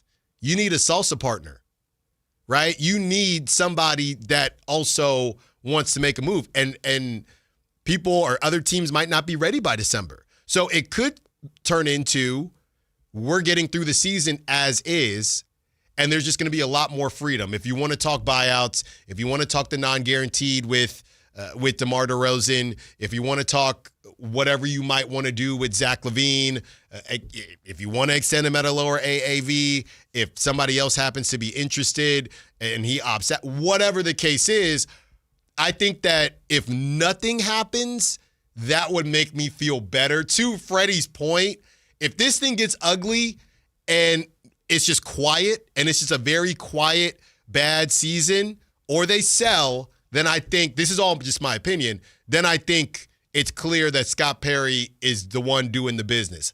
If we start to hear about some, hey, the Kings might be in the Zion market, the Kings might be in the distressed star market, I don't believe that's what Scott Perry, based on his Monday motivations, it sounds like, and Dave said the smoke signals are there, it sounds like he's trying to start this thing from the bottom, right? So if stuff starts to get out that does not really jive with how Scott Perry seems to be wanting to do this based on us seeing the smoke signals and reading the tea leaves, then I think we should all start to feel, as we felt before, that there might be some puppetry going on here, and there might be some out or inside, but other forces other than Scott Perry making decisions. Because I do not think Scott Perry wants anything to do, and I know the Knicks were always interested. There was some level of interest with Zion, but that was 3 years ago and however many injuries ago. But the Zions, the Ja Morant, who is out again, if you're just now joining us, 2 weeks with a calf injury. Those calf injuries just started popping up. Let me ask you this. Calves and hamstrings are the theme. Real quick, are calf injuries popping up more prevalently, or are they being more cautious because of all the Achilles last season? Both. Because it feels like everybody got a calf injury now. And it didn't used to be like that. Yeah, I feel like the answer is both. Is that they are being more conscious of the Achilles tear possibility and extending the timelines, but also statistically more people are tearing their Achilles than ever before. It's that AAU ball, man. It's that AAU ball. Give your kids a break. Give them a break. Anthony Davis is trying, but he was going to come back because he was going to save Nico's job. Yeah. Give your kids a break. Let them play other sports. Okay, I'll get off my soapbox. But a lot of people are keeping a close eye on how the Kings move forward throughout these next couple months. And based on what they do, you will get the answer that you're looking for, whether you're Freddie on the call line with a great call, whether you're on the text line, and we will know, is Scott Perry doing things on his own, or is there a level of, hey, somebody else is interested in certain things? Or maybe I'm wrong, and maybe Scott Perry is the one interested in some of these distressed stars. I don't think so, though. I do not think so. I think he wants to build it from the ground up. Maybe go get a proven star, the Jalen Brunson thing. Maybe go about it that way. We shall see. When we return, how bad has this losing streak been? It's been pretty bad. But we also hear from Chris Haynes, and we will be briefed on Russell Westbrook now in the starting lineup. Allen Stiles, Sactown Sports. Hey everybody, it's Kyle Draper from Mercedes-Benz of Stockton. Now for the last 2 years, I've been sharing the great experience I've had being a customer of Mercedes-Benz of Stockton. From the sales department to the service department, they're top notch. And now is the perfect time for you to have the MB of Stockton experience. The Mercedes-Benz holiday celebration is on, and that means you can get super low rates on new and certified pre-owned models. Plus, they'll throw in 3 years of prepaid maintenance on select models. They make it easy and affordable for you to drive away in the car of your dreams. And if you have a trade-in, well, they're looking for all vehicles to purchase. Any makes, any models, just holler at my friends at Mercedes-Benz of Stockton. The Mercedes-Benz Holiday Love Celebration is the gift that keeps on giving. So take the short drive down I-5 and visit my friends at Mercedes-Benz of Stockton. And while you're there, tell them Drape sent you. This is the story of the one. As a custodial supervisor at a high school, he knows that during cold and flu season, germs spread fast. It's why he partners with Grainger to stay fully stocked on the products and supplies he needs, from tissues to disinfectants to floor scrubbers. All so that he can help students, staff, and teachers stay healthy and focused. Call 1-800-GRAINGER, click Grainger.com, or just stop by. Grainger, for the ones who get it done. I know that hiring can be challenging. You need someone to match your role perfectly. Well, now you can meet them fast on ZipRecruiter. Build your team, build it sooner. Meet your match on ZipRecruiter. Just head to ZipRecruiter.com/free right now to try it for free. That's ZipRecruiter.com/free. Meet your match on ZipRecruiter. Try it free. Black Friday savings start now. Get your best deal through the end of the month at Folsom Lake Honda, your one-stop Honda shop. With Black Friday savings during Happy Honda Days, own or lease your new Honda Accord or Civic today. Your one-stop Honda shop. As a family-owned and operated dealership since 2009, customer service is our #1 priority. Our customers love doing business with us, and you will too. Folsom Lake Honda is your one-stop Honda shop. Visit us at FolsomLakeHonda.com. Your one-stop Honda shop. Carmichael Dave here for American Energy Heat and Air. Right now, breaking news, they're upgrading their offering to include plumbing, bringing that same expertise and experience to the plumbing space.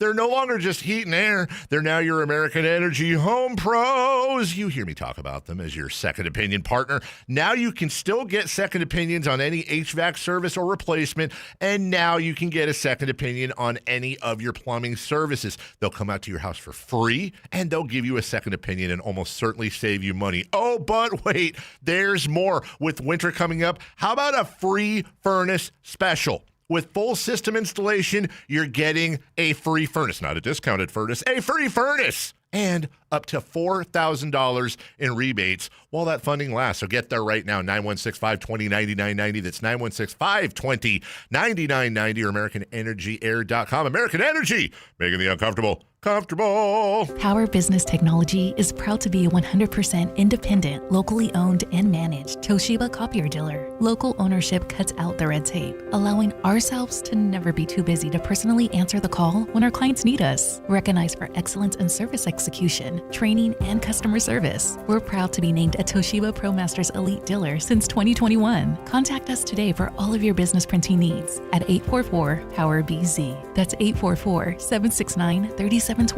or visit us at powercopiers.com. Mike Rowe here with another fun fact. If your concrete is cracked or uneven, you can actually lift it back up. Whether it's a sinking driveway, a patio, or a sidewalk, do yourself a favor. Call Groundworks. I spent some time working with these guys. They're the real deal. Their people are trained and certified to lift your concrete slabs. Groundworks, official foundation repair company of Cal Athletics. Schedule a free inspection. Licensed in all states where work is performed. See website for details. That's the sound of James adding long-lasting Gain scent boosters to his laundry this morning. Several hours later, James sniffs the irresistible scent of Gain on his shirt. Gain. Several hours later, James has even caught the attention of his mother-in-law, and she never gives him attention. Ooh, you smell amazing, James. Oh, thanks, Mom. I love you too. I never said that. Add Gain scent boosters to your laundry. Add joy to your day. I can't believe how spotless my floors look after using the Swiffer Power Mop. No more dragging around a heavy mop and messy bucket. Now I get the same deep clean without all the work. Thanks to the powerful solution and scrubbing pad of the Swiffer Power Mop, dirt and grime don't stand a chance, and I don't break a sweat. Mic drop. Mop drop. Swiffer Power Mop. Swiffer Power Mop. A smarter way to mop. Try it or your money back. Guys, it's time to know your numbers and what they mean. And right now, Revive Men's Health is offering a $400 comprehensive wellness panel for just $99. Free if you start treatment. Offer ends November 30th. Book today at ReviveMen'sHealth.com. Must medically qualify. Terms apply. Contact us for full offer details.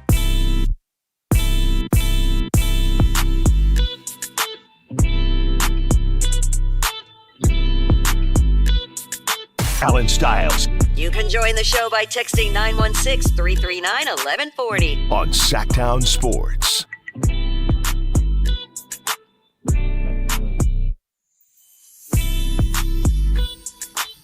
Taking you up to 2 p.m. And we have a couple texts to get to. One text, when I was making the comparison with my dad not fixing the truck properly and it breaking down, I don't know, every 4 or 5 months because his buddy was just fixing it. Somebody said, we might need to be adopted or a new dad, though. That's crazy. It's pretty good. It's pretty good from the 916. We might need a new dad. Yeah, we might need a new dad, though. We might need a new dad. So my funny story with that is growing up. So my grandpa on my dad's side, he was a mechanic in the war and fixed planes and stuff. So he just loved cars, loved fixing stuff. Just kept cars until he was in his 90s, basically, and would fix it himself. And then there was me who just knew absolutely nothing about cars, barely understand how a head gasket works kind of situation. And so it would always be funny that it's the apple never fell down any further. He would fix everything we ever needed with a car, but never learned a single thing from him. You got to get in there. I mean, it's not in your blood. You got to... The blood might be your interest, but you're not just going to know. You have to go in there. Yeah, but I've never cared to know how to fix a car or anything, really. What's the line on that in 2025? I could maybe change a tire. It's not bad. I would maybe be able to do that myself. That's not bad. What is the line on that, right? I mean, I'm not going to say the name of it, but a lot of people have that service that has 3 of the first letter. And it's the first letter in the alphabet. A lot of people have that service. A lot of people have that service, triple B. Okay. LeVar Ball running an auto service now. He's got your shoes. But what is the line on that? Are you required? And I'm not gonna do the whether you're a man or a woman, whoever needs to know. In general, what should your level of car knowledge be? Because there's some people out there, and I may or may not be one of them, that say, well, that's why I pay for Triple B. I pay for Triple B, and it takes care of it for me. But there's a level of sometimes, I'll tell you this much. When I'm driving to that one spot where we saw Ty Dolla $ign, they take you to back roads. If something breaks down in the back roads, Triple B might take a while. No, that's like Jeepers Creepers area. You're cooked. You might just be cooked anyway, but I can't call Triple B. It's pitch black out there. You got to fix the tire, whatever yourself. What I got my 2 kids in the car. Well, yeah, that's the other thing. That's crazy. I have felt like, you know what? Maybe I need to fire up this YouTube or whatever it is and learn how to, because that's the other thing. Let's say I learn how to fix a tire, right? And I think I could power through. Okay. Hey, I changed the windshield wipers. So if that breaks down, if the windshield wipers stop working in Jeepers Creepers town, I can fix that. Wait, hold on. Where were you that it's this is the worst? When you drive, when you drive to that spot, you know where I'm talking about, trying to get a deal with them in Lincoln, okay? That Lincoln? Yeah, that's where it is. Roseville, Lincoln area is where You're making it sound like it's the middle of California. Where the casino is. But sometimes it takes you the back roads, and I've been on the back roads. Sometimes it takes you on the freeway the whole time. Other times it takes you the back roads, and I'm telling you, it looks like Jeepers Creepers too. Yeah, triple B's will show up in the county road on the side of the highway. It might be over by then. No. It might be over by then. What are you talking about? Number one, you don't have service. You're making it sound like you're going out to the middle of the redwoods. No, it's Lincoln. Yeah. They'll come get you. Amid Rock, no, trust me, dude. I'm going to take you. Amid Rock says, I only called them for a tow. My clutch blew up, throw out, bearing destroyed, couldn't shift, so need them to tow me to the repair shop. Hey, so I think Amid Rock saying if it was a tire, I could do a tire. I could maybe do a tire. I don't think I could. But anyways, when you were my age, your dad was taking it to the That's what I'm saying. The shop. Right. Do you get a pass if your dad your grandpa was working on cars, so I don't know that you should get a pass because he was there doing it. If your parents weren't messing with cars, do you get a pass? Was I supposed to just say, hey, even though my father has not instilled in me that it's important to mess with a car, you know what I mean, to know these things, I'm going to take it upon myself. Was I supposed to do that? I don't know. I feel like it's just a hobby thing, right? Like people... No, this is life and death. No, I get that there's a certain skill set, but like you've got to be like interested in cars to like want to learn more. Like there's a basic fundamental understanding of how does this car work so I can make it function. Yeah. I think we both have that. I think it's can we take it a step further and actually be interested in, hey, how does this thing work inside this car, and like actually learning the ins and outs. But that's what I'm saying though. There is so much that can go wrong with the car. Number one, you'd have to look up like 3 main things to go wrong in Jeepers Creepersville. One is your tire, right? You got to know how to change a tire. And I know enough. I could get the tire on. I could, you know what I mean? I got the nuts and the bolts. I could do that. You got the spare with you. Outside of that, it's pitch black, right? I can change the, the coolant, right? You need more coolant. I can do the coolant.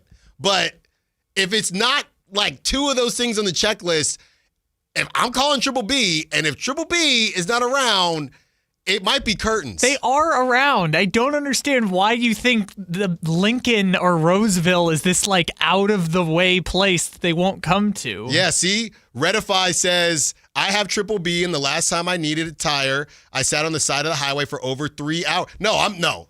Jeepers Creep. No. You would have got 3 hours. 3 hours. I'm being pulled up with the Jeepers Creepers animal. It's done.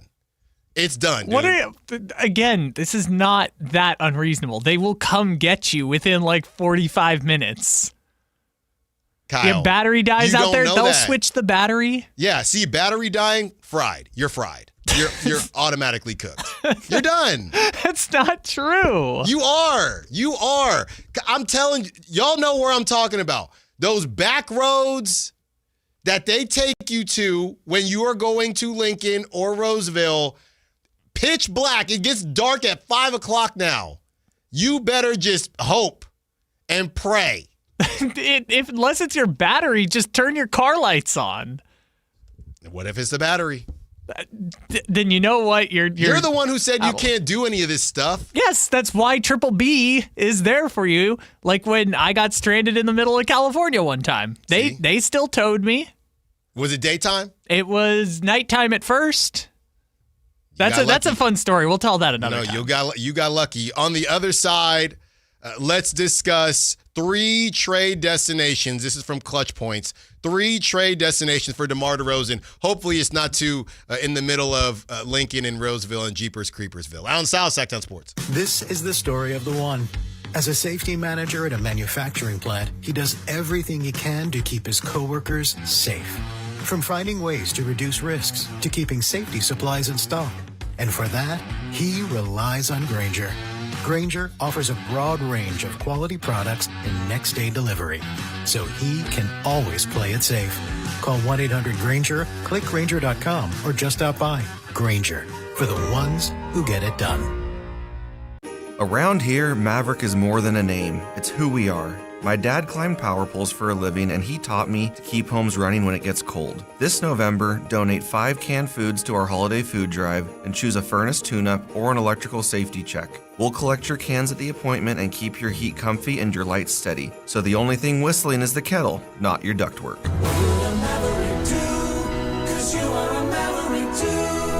Visit callamaverick.com. Limited November appointments. Some restrictions may apply. At Elk Grove Honda, not only do we have a great selection of pre-owned cars at very fair prices, but every one of our pre-owned automobiles are treated with kid gloves with a 182-point inspection that covers everything from unibody to tires to brakes and engine filters. Then our cars receive a mobile oil change and fresh fill-up with full synthetic mobile oil. We know you have lots of choices of where to purchase your next car. Come to Elk Grove Honda, home with a 182-point inspection and mobile oil change. We're in the Elk Grove Auto Mall, Highway 99 at Elk Grove Boulevard. Okay, I have to tell you, I was just looking on eBay where I go for all kinds of things I love, and there it was. That hologram trading card. One of the rarest, the last one I needed for my set. Shiny like the designer handbag of my dreams. One of a kind. eBay had it, and now everyone's asking, ooh, where'd you get your windshield wipers? eBay has all the parts that fit my car. No more annoying, just beautiful. Millions of finds, each with a story. eBay. Things people love. JTV, Jewelry Television. With 80,000 jewelry looks, we're kind of a big deal. Even bigger with new lines of designer handbags, fragrances, and more. And biggest of all, because you could win a 7-night stay in Bali, spending money, and thousands worth of JTV jewelry, making you kind of a big deal. Enter by December 7th at jtv.com/sweepstakes. No purchase necessary. Then watch JTV on TV or shop jtv.com for big holiday deals. Get Black Friday savings during the Happy Honda Days excitement going on now at Stockton Honda, Northern California's best Honda dealer. You'll score big with low payments, top trade-in value, and a huge selection of new Hondas. Don't wait. The clock is ticking at StocktonHonda.com. Anytime, anywhere, it's all here. StocktonHonda.com. Based on the results of the study recognized on June 18, 2025, USA Today's list of California's top car dealers 2025. The holidays can be a time of increased stress for those struggling with opioid or stimulant addiction. They can also be a time for pause, reflection, opportunity, and new beginnings. This holiday season, choose treatment and recovery. Embrace the company of family and friends and create special moments. Find a proven opioid or stimulant addiction treatment provider near you at choosechangeca.org. KHD1 Sacramento, KYMX HD3 Sacramento. From the Power Business Technology Toshiba Studios. Sacramento's official home of the 49ers. San Francisco. Sactown Sports, 1140. Live and local. It's Allen Stiles on Sactown Sports. All of these texts are coming in. I can't read them all at once. But Kimberly did say this, and I thought that this was a good note. We were having some fun. We're about to get into 3 trade destinations according to clutch points. That can make sense for DeMar DeRozan. And on the way there, we were somehow talking about going from my car breaking down on Mount Diablo, and one of the texters, Jeff, said, Allen, we know your car didn't really break down on Mount Diablo. It did, Jeff, but that was a good one. There was Central Stephen A. Smith. Yes. I was wondering where he was during that story, because I knew Mount Diablo. It was still daytime, so don't you worry. So that was first, but then at first it was daytime. 2 hours later, once the car started. Luckily, it was a summer, because if it was daylight savings, we would have been cooked. Well, at least you were only on Mount Diablo and not in the Jeepers Creepers of Lincoln. See, man, and now people were getting on me, but this is what Kimberly had to say. I think this is a good barometer. Kimberly says you should be able to handle your own brakes, battery, tires, fluids, and lights. Everything else is too hard now, the way they make cars nowadays. So I think I agree with Kimberly on brakes, tires. Wait, when Kimberly says brakes, we're talking about replacing? I think the brake pads is how I understand it. Am I the one physically doing it? Yeah. Oh, well then no, I can't do that. Brake pads. I don't know. I don't mess with battery. Electricity. What do you mean? It's battery. Just one on the black, one on the red. Yeah, but you don't have a battery in your car. A lot of these don't have batteries. What? If there's no battery, if it dies, then you need Triple B to come bring you a new one. No, you just jumpstart it. A lot of these cars, you cannot jumpstart them. I'm pretty sure you can. A lot of these cars, you can't do that. You just a little one clip on the black. No, it's not that simple. One nowadays. clip on the red. It's not. No, that's old school. But if you get it wrong, then you're fried. Yeah, then your entire car is. The Jeepers Creepers, you're already cooked. You're ready for them. But they make it sound like whenever people talk about fixing your battery, it's like you better get it right, because if you don't, the car will explode. Yeah. Brakes. I'm with you, Kimberly, on brakes, tires, certain fluids, and I don't know what she means by lights. There's a lot of lights. You could replace a light, like a headlight. A light goes out in Jeepers Creepersville. I'm just powering through, right? Again, you don't have to do all of these in Jeepers Creepers Lincoln. The tiers, to me, tires, brakes, and I guess some level of fluids. I'm with you on that one, Kimberly. That's it. All right. So you can do 3 of the 5. Yeah, I can get you 3 out of 5. I can get you 3 out of 5. How'd that sound? So maybe now that you're a father and potentially you could have your children in the car in Jeepers Creepers Lincoln, maybe now is a good time to learn the other 2, right? Maybe this is the good bar to start with. We just got to do those 5 things, and if you can fix those 5 things, you're going to be competent enough. Kimberly has the 5 for us, so I got to be able to check this off pretty quickly. You're not a 5-tool player Not right now. From the 916, love the show, Allen. I hope Scott Perry has enough time to turn things around. Yeah, I appreciate that, 916. And that leads us straight into this article from Clutch Points. This is from Rohan Brahmbot of Clutch Points. And he says, ranking the 3 best DeMar DeRozan trade destinations as the Kings spontaneously combust. And you want to know the favorite part, or my favorite part about that headline? Kyle, that was on November 14th. So he wrote this before they lost to the Victor Wembanyama-less Spurs. He wrote this before that. Apparently also the Timberwolves. And yes, and the Timberwolves. Okay. So let's get into the 3 places. I'll just give you a little bit of a lead in. The Kings are only 12 games into the season at that time, but the alarm bells are already blaring in California's capital. Their hastily assembled big 3 of Domantas Sabonis, Zach LaVine, and DeMar DeRozan has sputtered out of the gate, dragging the team to a disappointing then 3 of 9 record. Now, worse than that, and 3 of 11, and offering little evidence that the trio's skill set can coexist.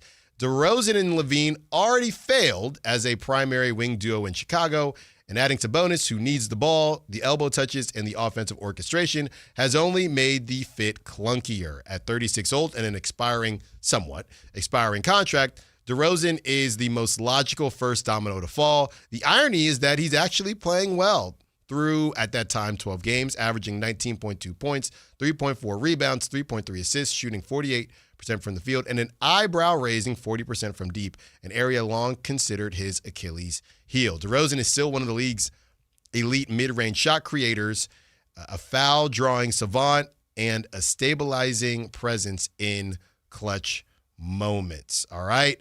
This is where he starts. And Kyle, some of these we've heard before. There's 3 of them. Some of them are a bit new. Here's the first spot.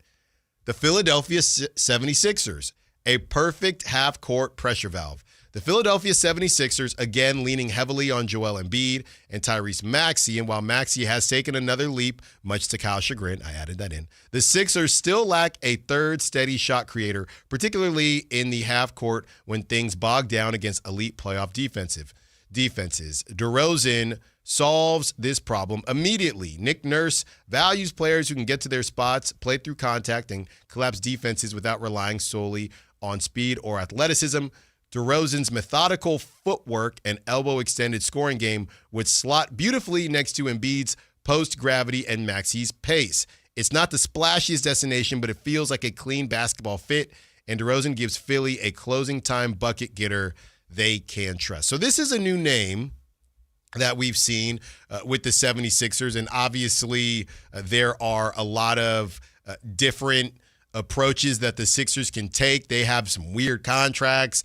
They just got some weird situations out there, my boys in Philly, and they'd have to figure out where exactly everything fits. I think for me, Kyle, you got over $100 million tied up in 2 players that don't play, in Joel Embiid and Paul George. So that's the first problem.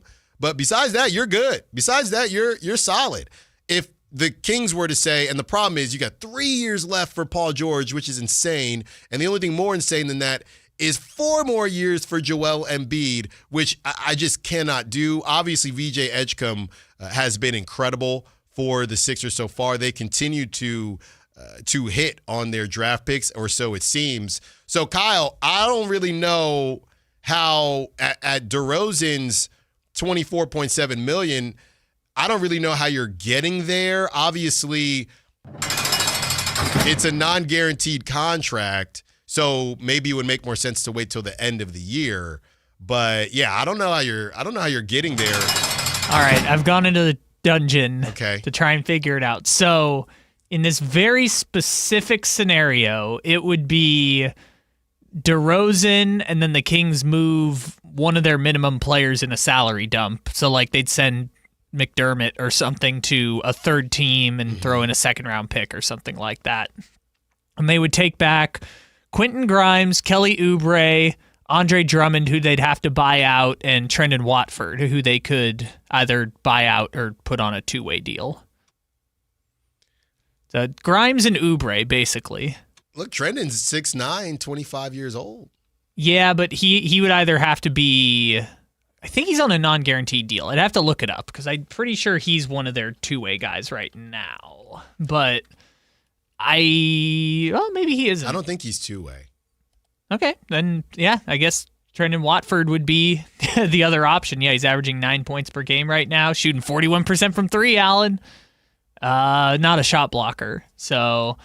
That's okay. We don't need those. Yeah, so it basically would have to... I don't think the Sixers would do this, but it would have to be Quentin Grimes, Kelly Oubre, and Trendon Watford, and then buy out Andre Drummond. I just don't think the Sixers would put all of their eggs in that one basket.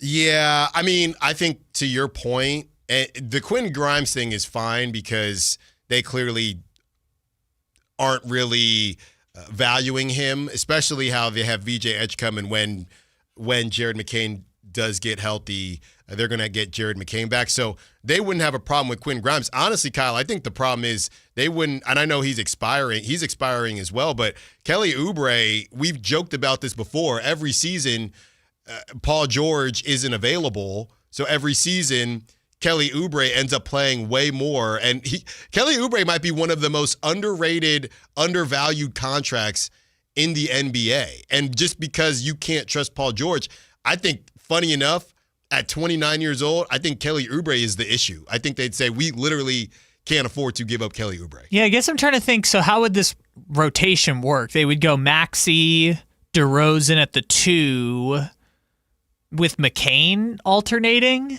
Yeah. And then that dude's got to get healthy, man. Yeah.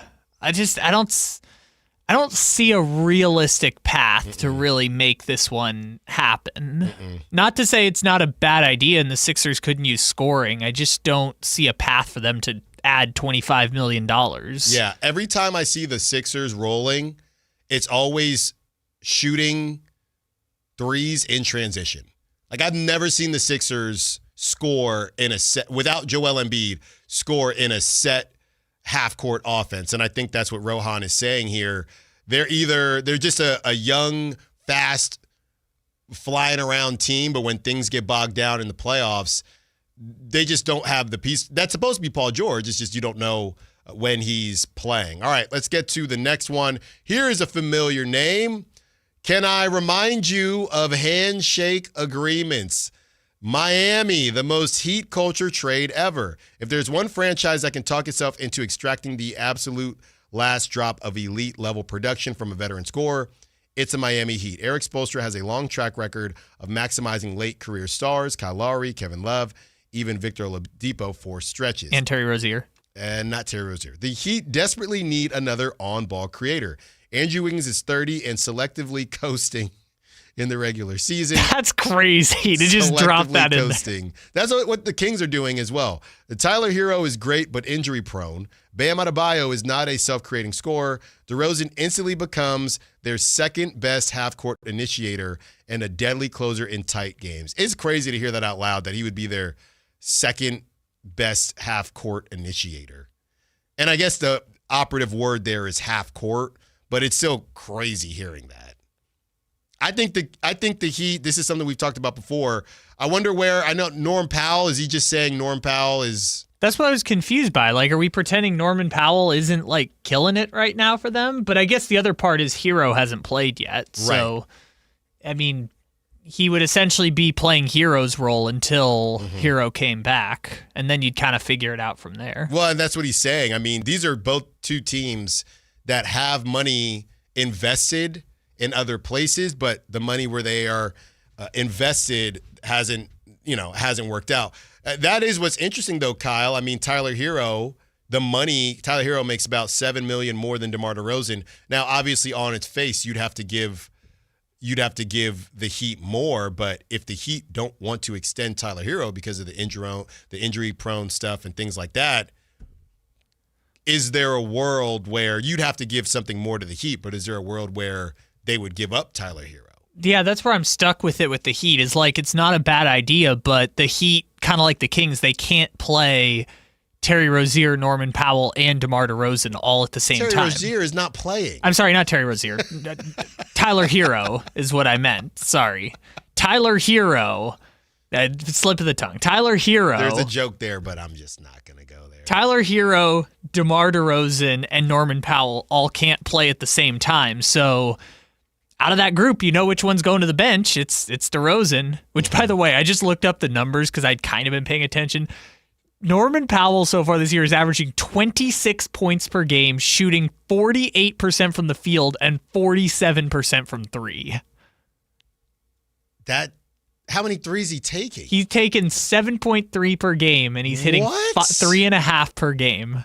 Norman Powell is absolutely crushed. Like, he is going to make the All-Star team in the East if he keeps this up. Wow. After he got screwed last year. They didn't extend him either. Nope. Not yet. Nope. Yeah. He's a free agent at the end of the year.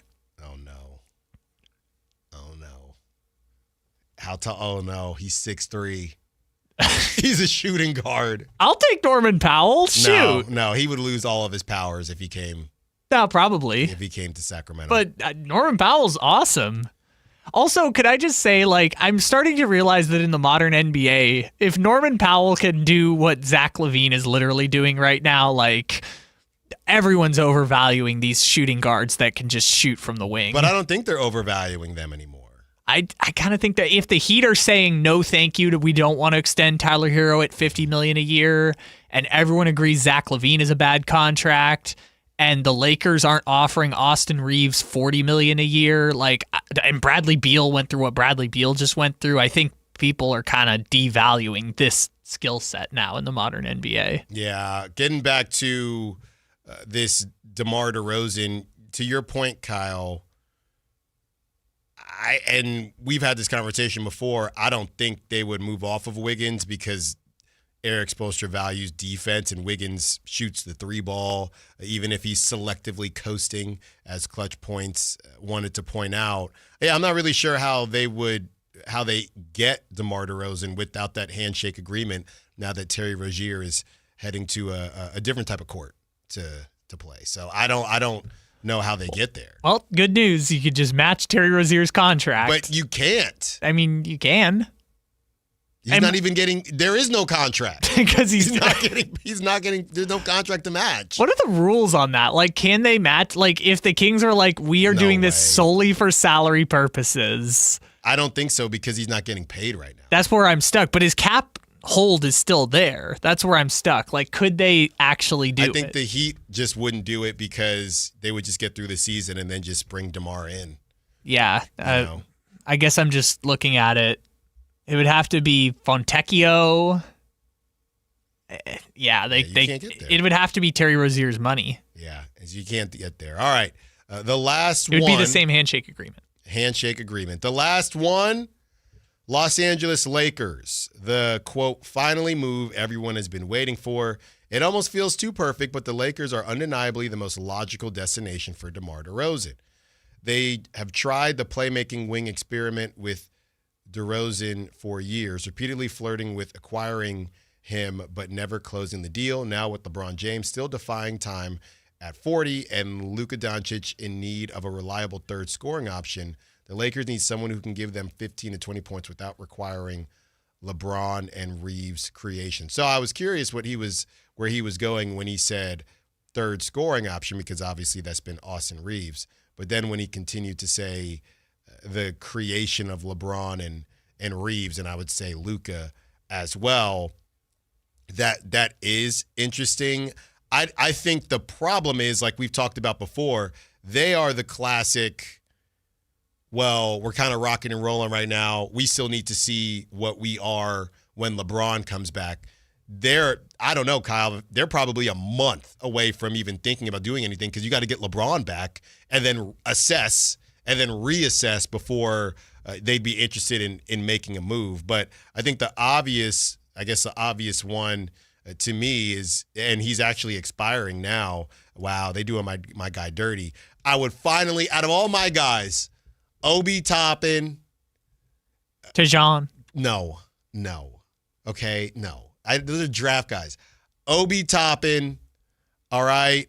Rui Hachimura, okay. Out of all the guys I've been trying to acquire. Kyle Kuzma. No. All right. Jeremy DeAndre Grant. Hunter. All these 6'7" to 6'9" wing, 4 wings, right? Kind of could complement Keegan. We'd finally get one in Rui Hachimura. We'd finally get one. And I would do it, Kyle. I would do it. I don't know if the Lakers would do it. Here's the deal that I think works for everyone. But not Jared Vanderbilt. No. No, don't Never. worry. It would be Rui and Maxi Kleber's expiring contract. Done. For DeRozan and Doug McDermott. See, why would the Lakers do that? They're just Rui for DeRozan is the trade. Are the Lakers Give better? him a second rounder. The Kings have to give up a second rounder? Yeah. No. Yes. No. Rui is 6'8" and 27 years old. DeMar DeRozan is 6'6" and still scoring like 20 points a game. The only reason that I'd probably say they might not have to give up something is because Rui is expiring. Yeah, and DeRozan's is not fully guaranteed, so they have roster flexibility, but they don't care that DeRozan's deal isn't guaranteed. They've got because LeBron's money is coming off the book, they've got $50 million in cap space next year. Yeah. So they're fine if DeRozan's making $20 million a year. Look, I would do it. I'm trying to make sure I don't have purple lenses on as to why the Lakers would do it. That's what I'm trying to figure out. Let's just pull up Rui. Let's see how our boy Rui's doing. No, and you got to be careful because I hear that tone in your voice as if you're about to be disrespectful. So Rui has started every game for the Lakers this year. Because he's a boss. He's putting up 15.8 points. Gonzaga's finest. He is shooting 57% from the field. Beautiful. He's shooting 50% from 3. What? Yeah. I told you. He is, let me just How see. many a game? He is 26 for 52 from 3. I like that. Yeah, honestly, they might not trade him. I told you. I try to tell you this stuff. Why do they keep sleeping on Rui? All right. Is it because he went to Gonzaga? All right. Stop playing with my guy. Let's go back to the trade machine. Just give them a second rounder and be done with it. I don't know if that. Now that's not enough.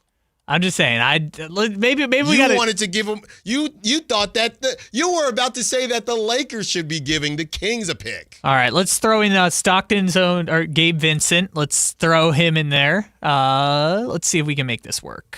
I don't see that. Yeah, I don't really see a path to make that one work. Let's throw Dalton Connect in there just because. Oh, now we're getting somewhere. Yeah, so there you go. Okay, so the Kings could do Gabe Vincent, Maxi Kleber, and Dalton Connect. They would have to waive Doug McDermott and somebody else to make it happen. And give him Devin Carter, just because that's always the trade that I've wanted. You want to get rid of Devin Carter? No, I just think Dalton for Devin just makes sense. Okay. Yeah, well then, let's say we get a second-round pick from the Lakers, huh? Mm-hmm. How about that? Okay, what's the final deal? All right, I got to make sure. Out of all these deals from Clutch Points, from Rohan, we finally have one that we think works. Nope, Devin doesn't work. Too much money. Devin, you can stay. Yeah, we got to throw in a contract we're going to cut. Jackson Hayes, boom. We'll take Jackson Hayes and waive him. And Hold on. This guy had like a nice 3-week stint with the Lakers where he was going to be the next guy. And then Rudy Gobert put up 28 and 22 against him in the playoffs. So the final deal would be DeMar DeRozan and Devin Carter for Gabe Vincent, Maxi Kleber, Dalton Connect, Jackson Hayes. The Kings would then waive Jackson Hayes and waive Doug McDermott in order to get the roster to 15. I'm in. And a second-round pick from the Lakers. I think we got to do it. So if we discount the ones that we waive, it would be DeMar DeRozan, Devin Carter, and Doug McDermott for Gabe Vincent, Maxi Kleber, and Dalton Connect. I'm trying to think who says no. Give me what the Lakers are getting again. So the Lakers would be getting DeMar DeRozan and Devin Carter, and then waive Doug McDermott. Mm-hmm. The Kings would be getting Gabe Vincent, Moxie Kleba, which they could waive him if they wanted to, Dalton Knecht, and a second-round pick. The Kings are getting a second-round pick? Kings are getting a second-round pick. No, that's going the other way. For Gabe Vincent? For... The Kings are getting a second-round pick from the Lakers. For Gabe Vincent and Dalton Knecht? Okay. Gabe Vincent also on an expiring contract? Yeah. Okay. Well, I don't want to do that without... I'm doing nothing without Rui. So you just want Rui? Yeah.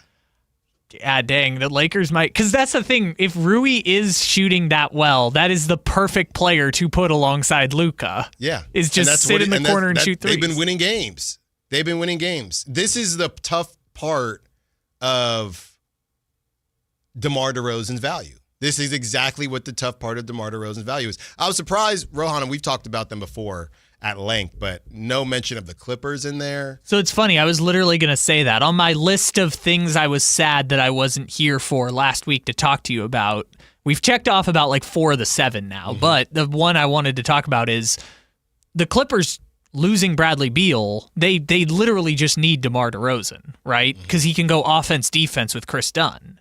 So, but I was curious your thoughts on this. Is it worth it for the Clippers knowing they're already fading? Like they're trying to get back into contention, but are they a DeMar DeRozan away from actually contending? I think they might think they are. I think they are a team that is similar to the Suns, similar to the Kings, and they don't want that Intuit Dome to be empty. They're going to try to milk they have a better grounds because they have a better core with Kawhi and James Harden, and they just came off a playoff appearance. They have a better core to say, hey, we're going to give this thing one more go with another older player in DeMar DeRozan, and then we'll blow it up. They have more legs to stand on than the Kings or the Suns doing it. So I think they're not ready. Even if they stink, I don't think they're ready to say uncle, especially when Kawhi hasn't been healthy. So the deal would be probably DeRozan for Bogey Bogdanovic and Derek Jones Jr. I'm in. Which both have 2 years left on their deal, so it'd be expiring after 2027. These are the 2 deals. It's either that deal or Draper rides in on a Silver Surfer, John Collins. And just scoops up John. Draper picks up John Collins from the Sacramento airport. And those are the 2 options. Okay, so it's either Bogey and so you'd have to probably throw in another player in the deal, but it would be Bogey and Derek Jones coming back. Bogey, whatever, he's been fine. Be a fun reunion. Derek Jones, you could probably slot in at power forward with Keegan. Not that it's a fix, but at least it balances out the roster a little bit more for a team that's already cooked. 3 or 4, he's helping Keegan defensively, which is all that matters. Yeah. And he's going to space the floor. Okay, I was curious your thoughts because obviously we didn't get to talk about it last week. That just seems perfect, right? They need exactly what DeRozan brings. They have the requisite contracts to make the trade. It feels like that's a perfect swap, even if the Kings aren't getting a long-term piece. But this goes to something else that's been a question for me is, and what I said earlier today, if the Kings don't do anything, right, what do the Kings want back? If they're trying to embrace the stink and embrace the tank, Derek Jones makes them better, right? Are they trying to get, just because they're not buying into it, as Carmichael Dave tried to tell me on the crosstalk, just because they're not buying into the Ja Morants and the Zion Williamsons, does that not mean that they would try to improve at all? What would they want back for DeMar DeRozan? Would they want contracts with 2 years on them, like a Derek Jones Jr., or would they just be looking for expiring contracts, or we're just going to wait till the end of the season and move on? On the other side, let's move on and ask the question, has any other team been this bad with this level of talent? There have actually been a couple, but can the Kings turn it around? Down south, Sactown Sports. This Sponsor the Clock is brought to you by Light the World Giving Machine. The San Francisco 49ers play on Sactown Sports 1140.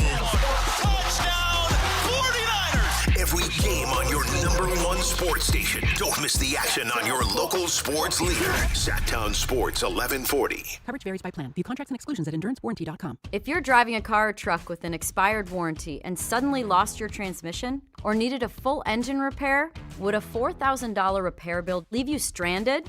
I'm Danica Patrick. Don't get caught off guard with a vehicle breakdown. Choose the company I trust. Endurance. No matter the mileage, if your vehicle is less than 20 years old, Endurance offers auto protection plans for any budget. Protection on the drivetrain, electrical, transmission, AC, and more. Plus 24/7 roadside assistance and rental car reimbursement on any plan. Endurance handles everything, from making the claim to paying the certified mechanic of your choice. Act now and get 1 full year of elite benefits. A $2,000 value, free. Call for your fast free quote today. Call 800-292-4382. That's 800-292-4382. 800-292-4382. Now is the time before winter is full on in your kitchen to make sure your heat or your furnace is ready. How do you do that? Lee's Air Plumbing and Heating will get the job done for you like they did for me last winter when our system crashed and burned in the dead of winter. Check them out, leesair.com. Right now, get $100 off any AC heating or plumbing repair. Lee's Air Plumbing and Heating does it all, and they've been doing it at a high level for 40 years. See how they can help you stay warm and cozy all winter at leesair.com. That's Lee's Air Plumbing and Heating, license number 635355. Hey, this is Greg Papa. Are you working through a major insurance claim? SunPoint Public Adjusters can help. SunPoint prepares, presents, and negotiates your claim with the insurance company, working only for you, making sure you get everything you're entitled to, not what just some adjuster working for an insurance company thinks you should get. Call SunPoint today at 888-247-7865 or contact us at sunpoint.us. SunPoint Public Adjusters, the gold standard in public adjusting. License number 2N14884. Hey, it's Carmichael Dave. I got to tell you, I am so excited to get this decking project started with Trex Decking and Railings. From the first time I stepped foot in the showroom last week, I was so impressed. So many color options, heat-resistant composite deck. What does that mean? That means I don't have to do any maintenance on it whatsoever. They even have a deck designer, so you can go online and see what your dream deck will look like on your house. Just visit Trex, that's Trex.com to get it started. Tell them Carmichael Dave sent you. Guys, want long-term health you can count on? It starts with knowing your numbers. Right now, Revive Men's Health Sacramento is offering a comprehensive wellness panel, a $400 value for just $99. It checks your testosterone, blood sugar, cholesterol, kidney, liver, thyroid, and heart health. Take control of your health today and stay strong for the long haul. Offer ends November 30th. Call 916-619-3000. That's 916-619-3000. Or visit ReviveMen'sHealth.com today. Must medically qualify. Terms apply. Contact us for full offer details. Golf to Go is brought to you by the Hagen Oaks Golf Super Shop. Here's Frank LaRosa. Amateur players will be pleased to know that the USGA doesn't object to a friendly bet with your weekend foursome. Friendly bets include soft drinks after the round, hot dogs at the turn, or even a $2 Nassau, one of the most widely used bets in golf. It takes its name from the Nassau County Country Club of Glen Cove, Long Island, one of the many clubs frequented by the well-to-do in the late 19th century. As the story goes, matches between these clubs were often reported in the local newspapers, sometimes to the embarrassment of wealthy industrialists coming out the loser. The Nassau captain J.B. Coles Tappan then devised a format where the worst possible result could not be reported as anything more than a 3-0 defeat. In a Nassau, 3 equal wagers are placed on the first 9, the second 9, and 18-hole total. A $2 Nassau is sometimes referred to as a 2-2-2 bet. Some play better with a bet to keep their attention, others are nervous at the thought of losing. Whatever your choice, golf is a game, have some fun. That's your Golf to Go. I'm Frank LaRosa. Just announced, Stockton Honda has been named #1 of California's best car dealers in 2025 by USA Today and Statista. This prestigious award is based on thousands of customer reviews and recommendations, ranking dealerships for service, value, and satisfaction. Out of hundreds evaluated, Stockton Honda is proud to be #1, recognized for all-around excellence and commitment to our customers. Visit Stockton Honda, where reputation meets the road. Anytime, anywhere, it's all here. StocktonHonda.com.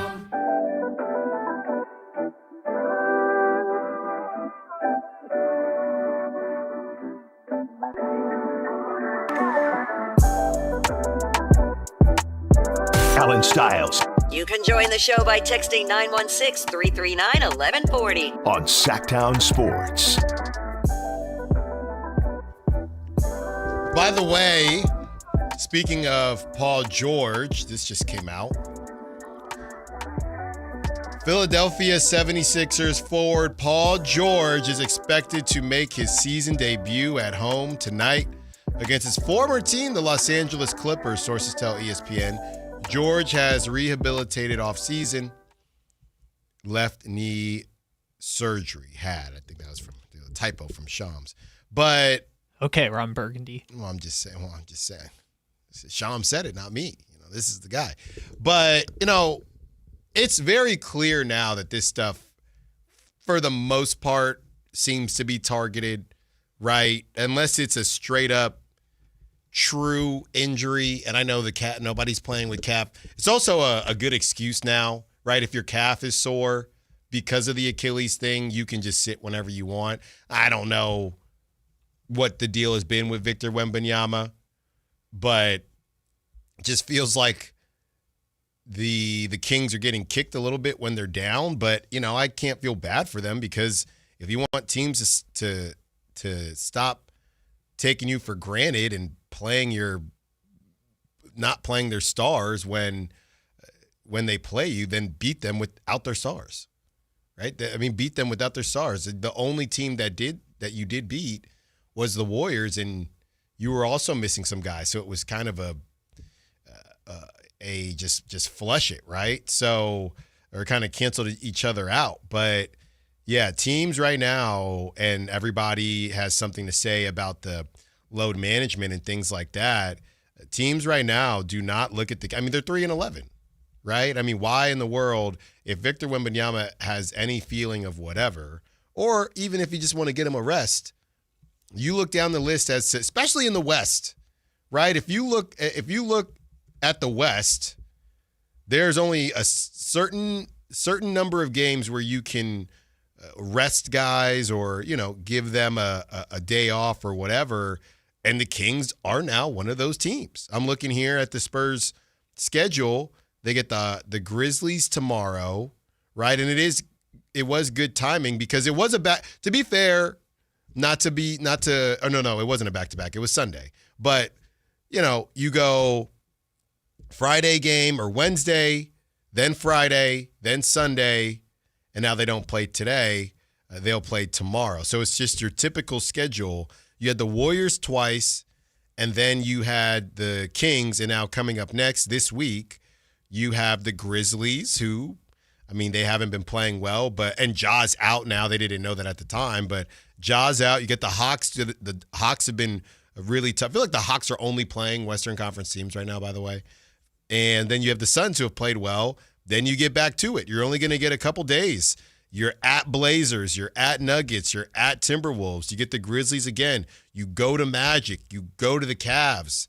You get a break. Then you get a nice break for 2 games again, or about 3 games, where they'll have the Pelicans, the Wizards, the Hawks, the Wizards again, and then the Thunder, and then 2 games against the Thunder. So you have to be a little picky when you're able to do stuff. And like it or not, Kings, this is what happens when you're 3-11. This is a good opportunity. You are a good opportunity to rest, because you're a complete mess. Well, I'm trying to think. Disaster. So we had the Warriors sat a bunch of people, and they obviously lost. Yeah. We had Luka being out. Giannis sat the game before the Kings, and then came back on a back-to-back. Mm-hmm. So that, I guess, was, and obviously they beat the Bucks anyways.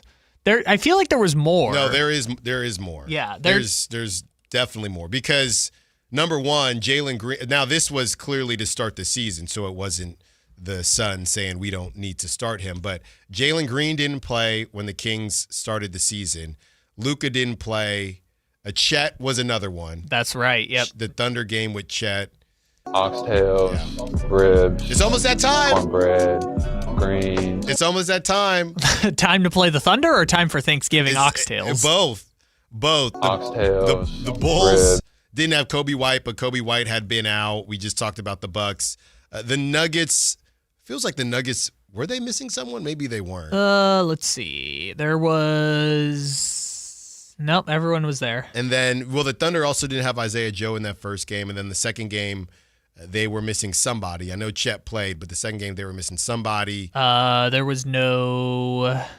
Lou Dort. No Lou Dort. And obviously they've had no Jalen Williams the whole time. Right. And then Timberwolves, I felt like the Timberwolves were pretty much fully loaded. And the Nuggets, they had their guys. So, yeah, I mean, I don't think there's any crazy indictment, but they're just a team where if somebody is a little like this is what I always joke about. If a little what? A little if Wemby, if that game, and I know it's Wemby, so maybe I'm way off here, but if that was the Nuggets, if that was the Timberwolves, if that was the Cavs, if that was a team where, hey, we want to go out, we want to show some things, I feel like Wemby plays. Maybe he doesn't. If he doesn't play this next game, then we'll know. But it's like I know people growing up, they had when somebody was just sick for a day. Like if I got sick in school, I hated missing school. I don't know. I'm a social butterfly. I did not like missing school. But the kids that would just be out for a day. When have you been sick for? I was never just sick for a day. Like if I got sick, I was sick for a couple days, and I didn't want to miss school, but I'd be sick for a couple days. Like, hey, we're just going to sit Wemby, and now he's good a day later, and it's calf, and we are trying to, calves are calves, then seems like, hey, we're playing it safe, but it's also because we're playing the Kings. Yes and no, right? Also, it's when I was a kid, it was like you might get to miss one day of school, but I don't care if you're sick. You ain't missing 2 days of school kind of situation. My whole thing with missing school was, and back in the day where you hold your hold your head by a light to try to make yourself feel warm, right? Or if you had the thermometer, you put the thermometer by the light. Your parents come in, and I don't know how many people did that, but that's what they would show on TV shows. But my whole thing was, this is in the 90s, right? All my friends are at school. So just be home and play Nintendo? You know what I mean? Play Sega? I'd rather just be at school. Yeah. I'm just at home alone. I'm just at home doing nothing. Or, you'd have to stay at home with a parent, which at that point the parent's upset with you because, you're not at school. What is the point? So I never liked missing school. There was nothing to do. 916-339-1140. Uh-oh. All right, we got to get ready for this. TC has a trade idea. All right, TC, you better get us started out right on this Monday, TC. How you doing, man? Hey, what's up, bro? Hey, listen, I really am knowing y'all, really think about the trade before we try to, dissect it and say it's not work. Okay. They won't work. So let's go with the more difficult one, right? Because it's more pieces moving. So I got Domas going to Brooklyn for Nick Claxton and Terrence Mann in a 2026 first-round pick. Not only are we getting a cool center back, but we're just going to throw Terrence Mann in, right? Mm-hmm. Oh, actually, let me bump it back. I had Devin Carter and Domas going because Terrence Mann will take Devin Carter's spot. But the main thing in this whole thing is you're getting a first-round pick and you're getting an okay center back. Claxton is not a pushover. Mm-hmm. Because Jordy loves Domas. I don't dislike that at all. TC. I think it's a good idea. Thank you for the call, TC. My question, and Kyle, you can probably guess what my question is going to be, is why would the Nets do that? I would say, why would the Nets do it unless it's in the off season and they know exactly where the pick is, right? Because if they're trading their first round pick now and it ends up being number one, why would you trade the number one pick for Sabonis? Mm-hmm. But if you know that it's going to be pick 6, then it might be easier to make that parting decision to say, hey, instead of taking the maybe of whoever the next pick is going to be, let's just get Domas and that'll be our starting center for the next 5 years. So I guess it just depends on where the pick is. Maybe you have to put in a top 4 protection or something. TC brings up a good point, and you kind of helped me to get there, Kyle. If you start accumulating these picks and other teams start to exit the chat as far as some of their players, it's kind of the distressed market conversation, but they're not distressed. Now we're talking about maybe not tanking and just using your picks to get better, and that's what the Nets would be doing. So let's discuss that on the other side. Allen Stiles, Sactown Sports. Download the Sactown Sports app. Sacramento sports in your pocket. This is Sactown Sports 1140. Around here, Maverick is more than a name. It's who we are. My dad climbed power poles for a living, and he taught me to keep homes running when it gets cold. This November, donate 5 canned foods to our holiday food drive and choose a furnace tune-up or an electrical safety check. We'll collect your cans at the appointment and keep your heat comfy and your lights steady. So the only thing whistling is the kettle, not your ductwork.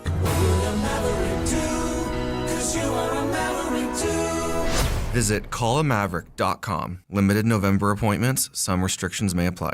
For over 90 years, Hagen Oaks has partnered with the biggest brands in golf to bring cutting-edge technology to your game. Our one-of-a-kind total game fitting offers a level of experience and precision that is unmatched. From driver to putter, footwear to golf balls, our TrackMan-powered performance studios, 3D footwear scanner, and Ping's Ballnamic ball fitting kiosk ensure every piece of your gear is tailored to your swing. Trust the experts at the Hagen Oaks Golf Super Shop. Total game fitting starts here. Coverage varies by plan. View contracts and exclusions at endurancewarranty.com. If you're driving a car or truck with an expired warranty and suddenly lost your transmission or needed a full engine repair, would a $4,000 repair bill leave you stranded? I'm Danica Patrick. Don't get caught off guard with a vehicle breakdown. Choose the company I trust, Endurance. No matter the mileage, if your vehicle is less than 20 years old, Endurance offers auto protection plans for any budget. Protection on the drivetrain, electrical, transmission, AC, and more. Plus 24/7 roadside assistance and rental car reimbursement on any plan. Endurance handles everything, from making the claim to paying the certified mechanic of your choice. Act now and get 1 full year of elite benefits, a $2,000 value, free.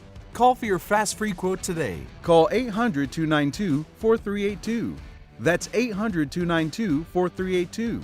800-292-4382. No payments for 90 days on every new vehicle in stock at Sacramento Chrysler Dodge Jeep Ram. That's right. No payments until February 2026. Find them online at sacsuperstore.com, and they're centrally located right across from Hayden Oaks Golf Course. Sacramento Chrysler Dodge Jeep Ram.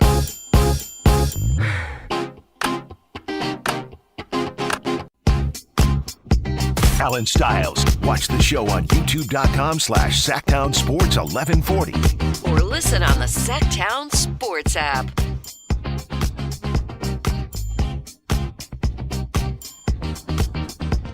Today has flown by. Maybe it's because Kyle's back in the building. Well, he was already in the building, but... Back in the building, not at 5 in the morning. That's right. How was that for you?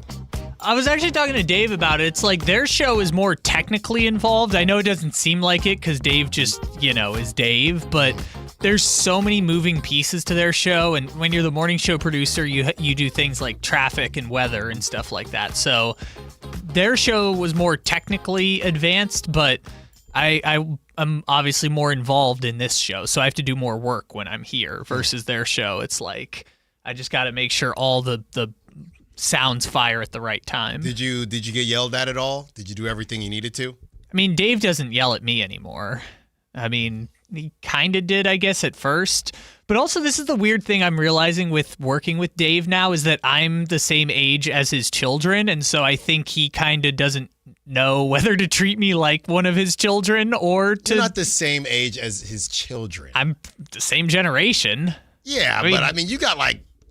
couple years on... I got 4. Yeah. 4 years, which is not a lot in the grand scheme of workplace, It's essentially the same generation. So it was fine. I mean, Jason Ross is the best. Yeah. For those who don't know, Jason Ross is one of the best people of all time. Dave was great. Dave is Dave. Dave is going to be Dave. No, I joked on the way out. I was like, Jason, thank you for making my life so much easy this week. And I was like, Dave, thank you for making my life this week. Yeah. The conversation continues, and I'm sure you did a great job. But the conversation continues. I don't know. I'm sure they're happy to get Verlad back. Yeah. And when TC had brought up the trade for Nick Claxton and Sabonis heading to Brooklyn, and I said, well, why would Brooklyn do that? it reminded me of an approach that we haven't talked about, right? We've talked about the distressed assets, and the whole thing with the distressed stars is they shouldn't cost as much, right? But what if you accumulate draft picks to get for non-distressed stars, for real stars? And the Jaren Jacksons have come up, guys like that. But if you look around the league, right, and the tanking conversation is going to continue to come up, and we get all that. But if there is a path to do this in a way that makes sense, and it doesn't even have to be around Sabonis. Sabonis could be the one out. Okay? I know last week we talked about building around Sabonis, but Sabonis could be one of the ones out. But if you look at some of these teams that have, at some point, I just don't believe that Markkanen is going to stay on the Jazz. At some point, I think the Jazz will say, he's 30, everybody else is 22. Let's see what we can get back for him. And they're doing a good job of it, honestly. Last season was such a disaster. So, and they couldn't move him at the time because he had just signed. The offseason came, and his value was probably not great because they fake tanked and fake injured him and got fined. This season, he's playing really well. So, and the other thing is a couple years. That's 2 years that have been fried off of his contract, which I think other teams would find attractive. Are you talking about Markkanen? Markkanen. In 2 years will be off of his contract. Well, he's in the first year. Yeah, because he signed last year. It's the first year now. But what I'm saying is, yeah, sure. So technically 1 year will be off by the time we get to the off season.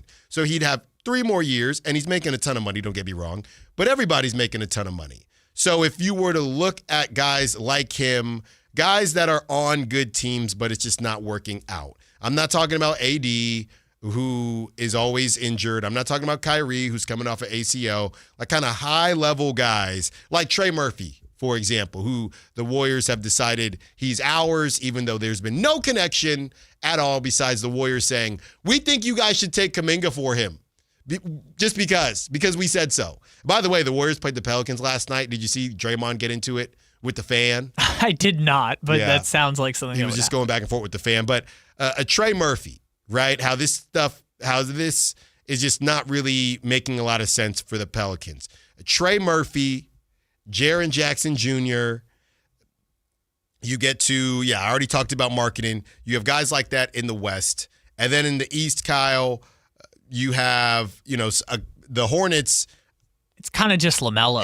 And I don't want to do LaMelo. I do not want to. Just like TC said, not necessarily a star, but a Nick Claxton on the Nets who's just a couple years older, and it just doesn't make a ton of sense anymore. The Wizards don't really have that star because they're going younger besides Middleton and CJ McCollum. But certain guys, Tyler Hero would be a good one. I think Tyler Hero.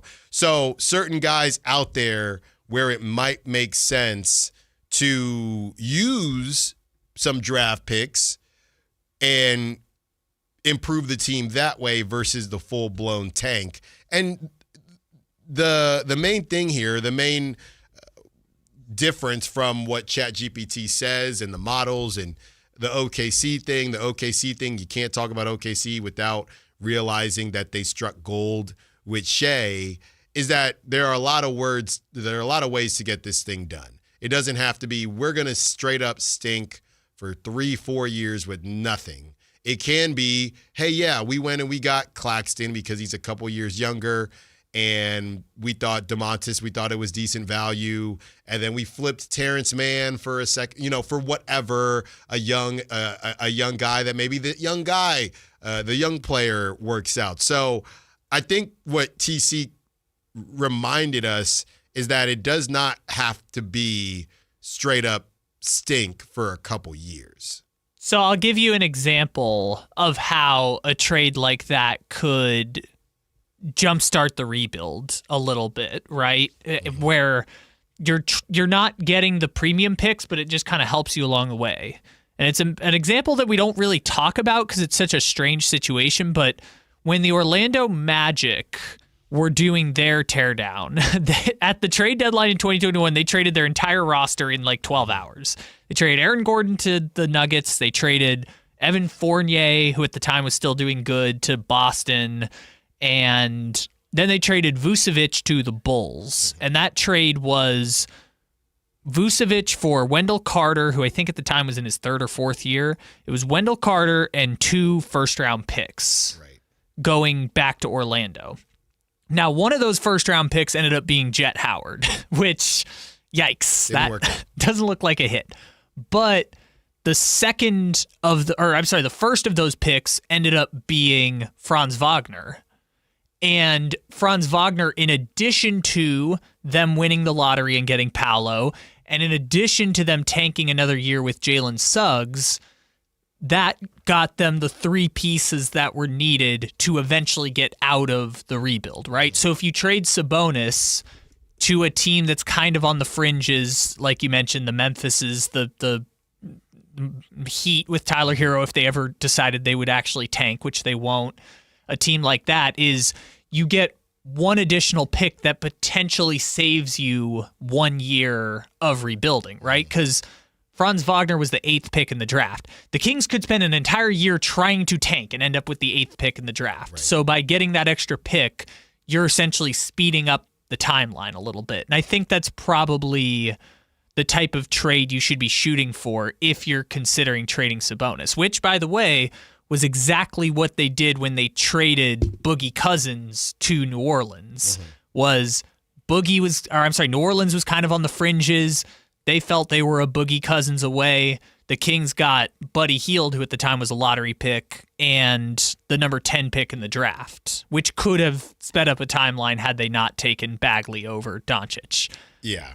And going back to, again, everybody's strapped for cash, but that's why the Kuminga thing for Sabonis had popped up, because he's not a draft pick, but he is in that ilk where it would, hey, this is somebody that we're adding to our new core without having to stink for a year and then not knowing what pick you're even going to get. You could convince yourself, if you're doing the rebuild, that Keegan Murray, Moses Moody, Jonathan Kuminga, Nick Clifford, your 2026 first, and your 2027 first, that is enough to formulate a young core that could do something. I don't know what, but it would be like, hey, we're in the same spot that the Jazz are in right now, and it only took 2 years. And we're hoping to maybe be where. And look at the Blazers too. The Blazers, they haven't done it really by the book. They got some young pieces.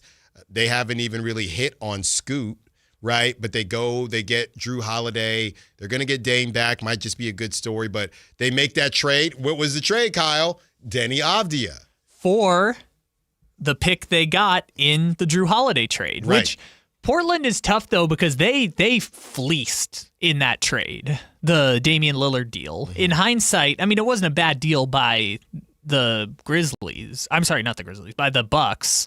But Portland ended up fleecing at the end of that with Tamani Kamara and Robert Williams and 3 first-round picks plus their own first-round picks. Like, they ended up coming out great at the end of that Dame deal. I don't think the Kings could get that in a deal. I don't think they could get a lottery pick to trade for Denny Avdia and another lottery pick in exchange for anything on their roster right now. But maybe they could, and that would make it easier to swallow the pill of parting with Sabonis. We have, when we return the 1 o'clock hour, we have Tankathon, see where we end up. We have some NFL to get to as well. And can the Kings turn this thing around, or is it too late? Allen Stiles, Sactown Sports. This is the story of the one. As a safety manager at a manufacturing plant, he does everything he can to keep his coworkers safe. From finding ways to reduce risks to keeping safety supplies in stock. And for that, he relies on Grainger. Grainger offers a broad range of quality products and next-day delivery, so he can always play it safe. Call 1-800-GRAINGER, click Grainger.com, or just stop by. Grainger, for the ones who get it done. Carmichael Dave here for American Energy Heat and Air. Right now, breaking news, they're upgrading their offering to include plumbing, bringing that same expertise and experience to the plumbing space. They're no longer just heat and air. They're now your American Energy Home Pros. You hear me talk about them as your second opinion partner. Now you can still get second opinions on any HVAC service or replacement, and now you can get a second opinion on any of your plumbing services. They'll come out to your house for free, and they'll give you a second opinion and almost certainly save you money. Oh, but wait, there's more. With winter coming up, how about a free furnace special? With full system installation, you're getting a free furnace, not a discounted furnace, a free furnace, and up to $4,000 in rebates while that funding lasts. So get there right now, 916-520-9990. That's 916-520-9990 or AmericanEnergyAir.com. American Energy, making the uncomfortable comfortable.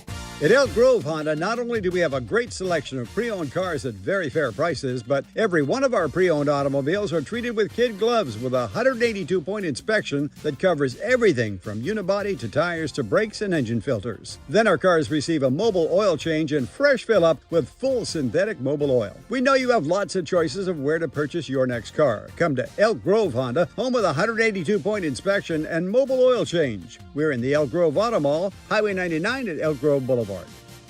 Here's the tale of the daily Medfield. Same old pharmacy, same old bill, but those prices kept rising higher still. Till the savings wrangler rode in, cool as can be. Tap Good RX, saving massively. No plan? Don't matter none. Up to 80% off. The deals are done. Discounts hitting harder than Ma's chili. Dang. That one little app does all the rest. Save time and money on prescriptions. Check Good RX. Good RX is not insurance. This message comes from Viking, committed to exploring the world in comfort. Journey through the heart of Europe on an elegant Viking longship with thoughtful service, destination-focused dining, and cultural enrichment on board and on shore. With small ships that bring travelers closer to the destination, there's more time to explore. And every Viking voyage is all-inclusive, with no children and no casinos. Discover more at Viking.com. KHD HD1 Sacramento, KYMX HD3 Sacramento. From the Power Business Technology Toshiba Studios. This is Sactown Sports 1140.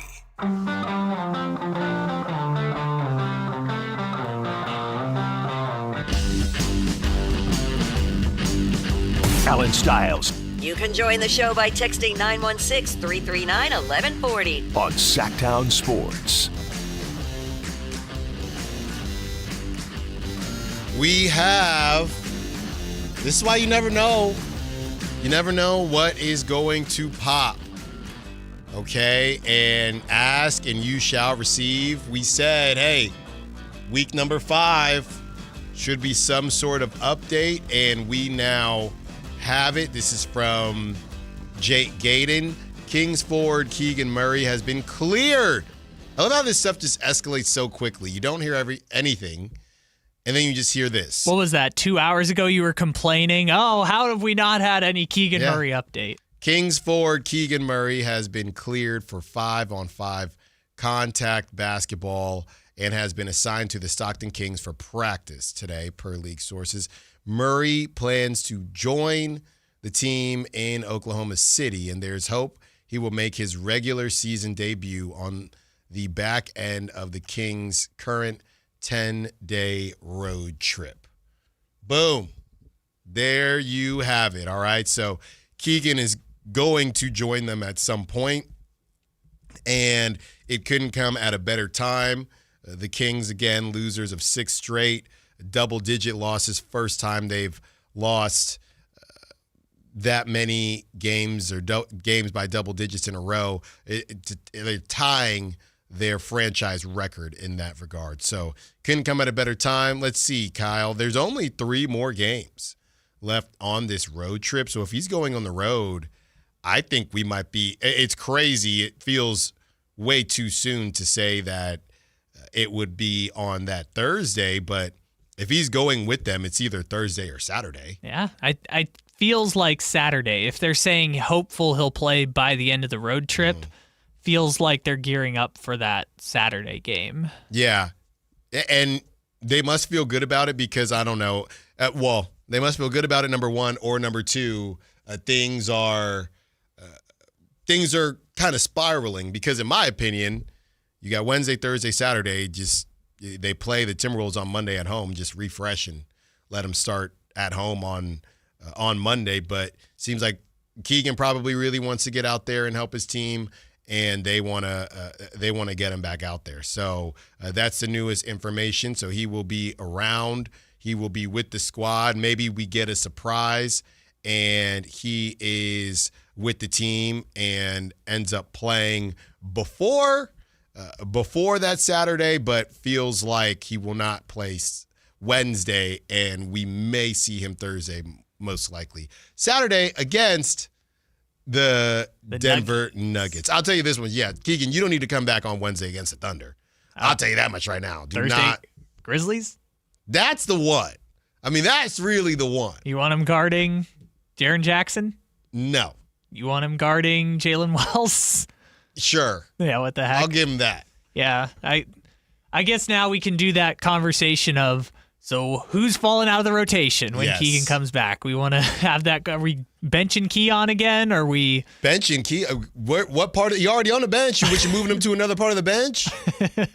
Move him to the back row. Yeah, he's gonna be with the assistant coaches now. He can't even be on the same bench with the team. Who was that one time? LeBron was going on the bench and someone sat on the court, like on the floor next to him. God, I can't remember who that was now, but that was hilarious when LeBron was not playing and wanted a seat on the bench and one of the rookies had to sit on the floor. I do remember that. It wasn't Ruri, but yeah, I do remember. Maybe it was Jackson Hayes or somebody. I mean, Keon played 22 minutes against the Timberwolves, and they didn't pull the starters. So he played a real 22 minutes against the Timberwolves. He played 15 minutes against the Spurs. I feel like the doghouse thing is kind of past by now. Sure. Played 31 minutes against the Hawks, which that was the game he was killing it. There's no doghouse because there's no house because they've lost 6 straight by double digits. Sorry, the log jam. Whatever we're calling it. They're just let everybody play. It all stinks anyway. They can't beat anybody. I mean, like now, at least now we know it was flawed from the beginning, but what did we say all summer? All they needed was a backup 4 and a starting point guard and Russell Westbrook and Precious Achiuwa. Congratulations. Yeah. Now let's see if this thing would have actually worked now that it's already over. Right. And look, Going back to the schedule, like you've been saying, Kyle, because this thing is going to fly by, and everyone is talking about when they get to. I mean, that's the thing. The whole thing is kind of overblown. Like, let's take a look at December. If they can get back on the right side of things in December, well, they kick off December in Houston, which is not good. Okay. Then after that, you're at Heat, which that's always a tough one, but you should be able to get them. You're at Heat. You're at Pacers, who are terrible by design. You have a 2-game set against the Blazers. Also, I know the schedule's weird. They're going to assign 2 cup games in there somewhere, too. Okay. It's just blank right now. Then you get the Rockets and the Pistons. You got to be able to win one of those games. I don't know which one, but they're both at home. What do you mean you've got to be able to win one? Those are 2 of the best teams in the league. I'm just saying, there's no point in looking at January if you have a December that's like your November. There's no point. Wait, what? There's no point in looking at, it gets easier in January if you win 1 game in November or 1 game in December. That's my point. Sure. I mean, that is fair. But also, is it just delaying trades that are already inevitable, regardless of how they play? Maybe. You get a break against the Mavericks. You get the Lakers. You're in LA for a bit. At Lakers, and it's quick. December's quick. At Lakers, at Clippers. Then you kick off New Year's Day, hosting the Celtics. I think that Celtics team could definitely beat the Kings, to be honest with you. I'd say Anthony Simon's not having a fun time out there. Yeah. At Suns, you host the Bucks, who they're going to want revenge. You host the Mavericks. You go to Warriors. You host the Rockets. You host the Lakers. You host the Knicks. Then you get the Wizards, the Blazers, the Heat, the Raptors, the Cavs. Yeah, I don't know. Like you said, Kyle, the reality is this thing doesn't really lighten up for them until the season's already over. Like March. No, it's literally April, if I remember correctly. I believe it's like, yeah, okay. So at the very end of the season, they get Jazz, Nets, Hornets, Magic, Hawks, Nets, Raptors, Pelicans, Clippers, Warriors, Blazers. So that's like, I'm trying to do quick math here. So that's of your last 11 games, 8 are against below 500 teams right now. So if you wait to the very end of the season, then you get your reprieve. That thing is over. That thing is over, man. But that's the thing we said from the beginning when you saw the schedule and just declared it was over, because you said the first 20 games were so important, is that the team that might make it to March 15th against the Jazz, that team could be completely different than the team that's playing right now. Yeah, and even going into March, like at the end of February, you're at Mavericks, you get the Lakers, but you're at Mavericks, you host the Suns, you host the Pelicans, you host the Bulls, you host the Pacers, you host the Hornets right there. So yeah, that is a good stretch for you. You get the Clippers at Intuit Dome, but then you host the Jazz, and you get 2 against the Spurs and the Sixers. Then you host the Nets, and you go to Charlotte. So March is your month. March, yeah, it starts in March. If you're anywhere near the 8 seed, for me, I don't care about no 9 seed or 10 seed, but if you're anywhere near the 8 seed, just keep arm's length with the 8 seed until you get to March, and you never know. But here's what's so hard about that is they could go from this point onward, they could go 500 for the rest of the season. Oh, I don't want to hear these math if stats. If they go 500 the rest of the way, which again, they're in the middle of a 6-game losing streak. Yes. If they go 500 the rest of the way, they will win 35 games. Which puts you out of both Debanza and playoff territory. I don't think so, though. You're Mr. Flatten Odds guy. Flatten odds, yes, but I also believe that you shouldn't try and tank for one person, right? You should try and get one of the 3 worst records. My point is not, you don't have to lose 15. You don't have to have 15 wins. You just got to get one of the 3 or 4 best odds. Yeah. But yeah, I guess they technically could still get it. It could be worse, is my point. Sure, we're talking about percentage points of probabilities of getting the top pick. Yeah, and which is why I say the way to tank is to just be in the lottery a bunch. Well, I just don't think look, we're sitting here, we're talking about March, and if you're just now joining us, Keegan Murray is going to link up with the crew on the road trip. They're hoping that he will play before he's been cleared. He's going to go to Stockton. They're hoping that he'll play before the road trip ends. They have 3 more games on the road. One is, what is it, Kyle? Wednesday, Thursday. Thursday, Saturday. Wednesday, Thursday, Saturday. So there's a back-to-back, and then they head back to Sacramento. So they're hoping that Keegan will be available for that. But, yeah, I just think the reality is by the time March comes around, which would be post-trade deadline, it's a different team. I don't know how different it is, but it's a different team. Can Keegan lead us on the greatest comeback in the history of the NBA Cup by beating the Jazz and the Suns 2-2? Yeah. We need 4-way ties. Well, they also are going to have to win by like 50 each game. Well, and they need other things to happen because 2-2, you have to win the tiebreaker. So you need the other divisions to also all go 2-2. Greatest comeback in the history of the NBA Cup. I said this last week, and Ramsey didn't really agree with me because he was more so in the mindset of just, hey, you're going to put your best foot forward to win.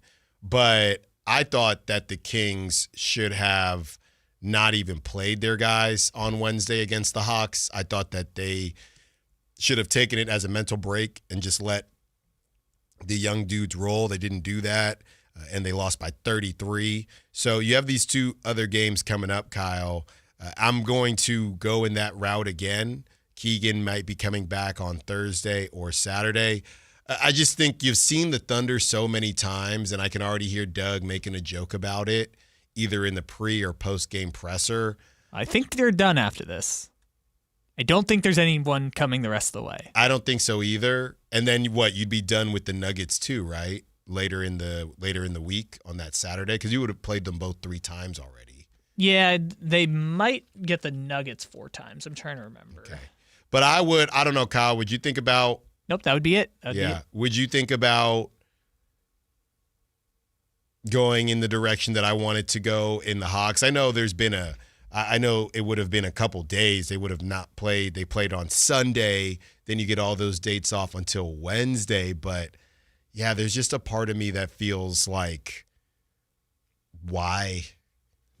That's truly how I feel. Why? What is the point in any of this? Why run out the same crew that you have gotten beat down against to the Thunder? It's just, to me, going back to the beginning of the show, it's just a stench thing. It's just an organizational stench that I feel like you got to power through. And at least if you don't, because think about it like this, Kyle. You give the starters a break, right? Levine, maybe he's not right. I don't know. You give the starters a break.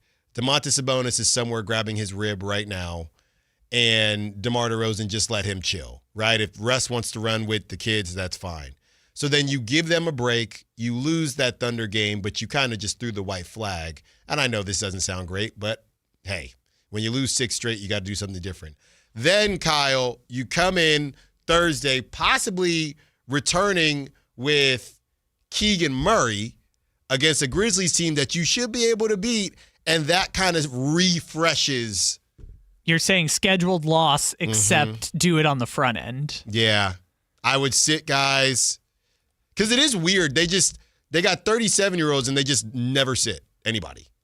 They got 30-year-olds and 37-year-olds. They just never sit anybody. They also play them tons of minutes. Yeah. Like, DeRozan was top 25 in minutes in the league last year. I would go scheduled rest for the big 3, and then you might not get Keegan back till Saturday, but maybe you get lucky against a Grizzlies team who's also spiraling, and you just shoot out of a cannon on that Thursday. Maybe you get Keegan back, and you try to turn this thing around. I would not waste my time in OKC. I wouldn't. It's sad. I hate watching it. And I know OKC, they just did it to the Warriors. They do it to everybody. I know it's not a Kings thing, but you're staring at your 7th loss in the face, and you just don't have a chance. Okay, so there's 2 different aspects of this. One is the scheduled loss thing that you're talking about, and the other is Keegan, right? Mm-hmm. They are so desperate for any kind of help on defense that you just look at the Keegan Murray situation and say, if Keegan is physically cleared to go play, you play him as soon as he is able to go out there, regardless of the rest days, whatever else. They just need the defense so bad. Mm-hmm. With the scheduled loss part, I think the tough part of the back-to-backs is not necessarily, I mean, it is the physical toll, but it's also like you're getting to bed at 3 a.m. and waking up at 10 a.m. and then doing shoot-around at 12. Like, that's the thing that's always hard on the bodies, is not being able to get sleep or routines or things like that with the back-to-backs. That's still getting messed up in the road back-to-back because you still have to fly and sleep on the plane and do all that stuff like that. But I will say, I do think, damned if you do, damned if you don't, you're going to lose to the Thunder. So if, Sabonis's ribs are a little extra ribbed up, or Zach LaVine's back is feeling a little flared, then yes, I think that's probably a scheduled rest day if you feel like those players need scheduled rest. I think you should just do it. Do you think it would look bad? I mean, it's going to look bad. But I don't think they do that to the Kings. We don't say it looks bad. But it looks bad every time someone does. I don't think people are like, wow, Wemby sitting is a great thing when he's a child, but we understand his body, he can't play 82 games every year. I did the same thing against the Hawks, and I was right. They lost by 30. This is the Thunder we're talking about, man. We know who they are. Doug is sitting up there. It's bad when the talk that you're having, when Doug is referencing when they played well, Doug is naming off all these games where they've played well. Only one was a win. He's like, we played well against the Thunder. No Chet or Jalen Williams. We've played well against the Nuggets. Well, they lost. And they got, they lost. We played well against the Bucks. They won that game. So to me, y'all can call me what you want to call me, but I'm losing the battle to give yourself a chance at the war. Give yourself a chance at a W. Because you're not beating the Thunder. It's a little short-sighted, but the logic isn't terrible. Because in the modern NBA, there's very few people that can make it 82 games, and everyone's going to have scheduled rest days. Let me put it to you like this. Outside of the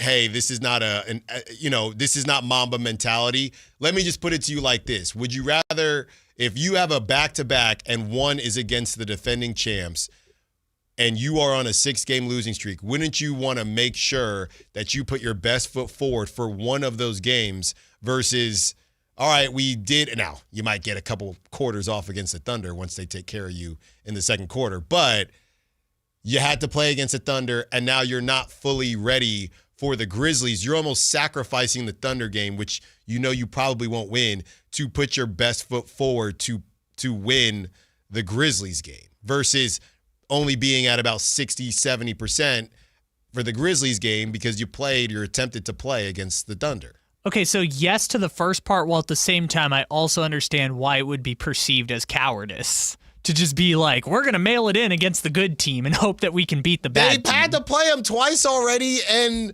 they haven't even had a scheduled rest for their guys. Okay, so I will preface it by saying if the games were flipped, if Memphis was the first one and OKC was the second one, I think you'd hear more people making that point that just go all in on the Memphis one, and if you got to do a scheduled loss, do a scheduled loss. The problem is that the Thunder game is first? Yes. I think the fact that it's flipped is because you could do that strategy and still not get the advantage because all of these people are still going to bed at 4 a.m. Memphis time, flying in the middle of the night. Didn't the Warriors just do that to the Kings? With the Steph and Jimmy? Yeah, they sat the second leg of the back-to-back. They sat the second leg. Yeah, they played the night before, and Steph was actively coughing at the press. Hey, man.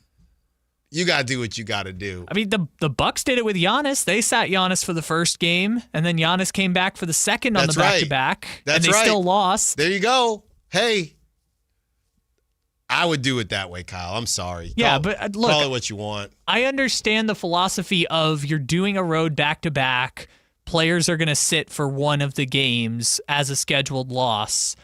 I just understand why it sounds cowardice to say we're going to lose the first one. No, to but it the sounds really cowardice because we're on the radio saying it like that. If it came out that, okay, cool, scheduled rest night, we all wouldn't say they're Kyle, they don't got to run from the Thunder. They can't beat anyone. They can't beat the Spurs without Wemby and Stephon Castle and Dylan Harper. They don't have to. They're not running. This is just good business. It's good business to say we're just going to lose to the Thunder. Hopefully beat the Grizzlies. That's where you're at. When you are 3-11, that's how bad you are. That's how bad you are. I guess I feel like I agree with you. I don't know what the argument is. I would say the logic is correct. The execution looks stupid in the way that they do it. Because then it looks like you're trying. You look like a loser if you're giving up against the good team to try and beat the bad team. It's not giving up when they're already better than you. You might also lose to them anyways. Yeah, you might lose both. Well, they might lose both. But you give yourself a better chance against the Grizzlies. I guess, but you don't even give yourself that much of a better chance because again, all these dudes are tired. Going to sleep tired and not playing is nowhere near the same as going to sleep tired after playing an NBA basketball game. I agree, but you're not getting 100%. Hopefully, you can still get it. You're not going to be 100% at any point. All right? You could be 100% against the Thunder, and it's not going to matter. Haven't you watched? These boys are not playing around. Sure, but also you look like a coward if you just sit everyone. Okay. I don't care. Specifically against that team. The fact that you're specifically saying, because then here's the other part. What if you do that strategy and then lose to Memphis anyways? Well, you stink anyway, so nobody would know. Then you look turbo cooked. The best part is when you are a bad team like the Kings, nobody knows when you're trying anyway. Nobody actually knows. I mean, I feel like they're trying. They just cannot play defense. Just nothing on defense. Nobody knows, oh, well, they gave a better effort in this one. I can't tell the difference. I know they care. Don't get me wrong. They're just, and that's the other thing when people get upset and I get the same way. To me, the tough part is I know they stink. As a unit, they are a stinky bunch. My issue is that I don't think that they should have lost to that Spurs team. I just don't think that they're that bad. I know that they don't work, and I know they're not a championship team, and I know that they probably won't make the playoffs, but I also don't think they should be losing to the Spurs by 13 with none of their draft picks played. The 6-game losing streak could have happened on this stretch, right? I mean, people were saying they're going to go 3-17 in these first 20 games or whatever.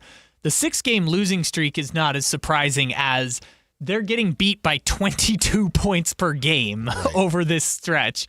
They could lose 6 in a row. I don't know how they're losing 6 in a row by an average of over 20 points. That's what I'm saying. That's the struggle with me when everybody is saying, oh, Allen, well, you know this team, and the theme of today's show was, are they talented or not? I do think they have talented individuals. It just doesn't work. But does it not work to the point where they're getting ran by De'Aaron Fox and Harrison Barnes? I mean, I think that's why I've gone back and forth and said, just take a breather, take a mental health day, because this is not good. It feels like it's permeating into their play versus how bad they actually are based on fit. And a lot of fans and media members as well, nobody can tell the difference. Nobody can tell the difference anymore. Nobody can tell the difference between how bad they are and if it's a level of, I think they care, but what is the deal? I mean, I think the bigger part too is that the defense just is so bad that they can't even score their way out of it. They're just getting crushed. Yeah. I think if you did what I said and just put your best foot forward against the Grizzlies, that would help us all see, okay, cool. They're all as close to 100%. They did not play the night before, even if they went to bed late. They did not play the night before. Let's see, can you beat the Grizzlies with no Ja? With no Ja. I don't know. If we're hearing Allen talk about it, that would be better for the Grizzlies. Well, yeah. I don't even know how it feels to have Ja on the court. With no Ja, can you do that?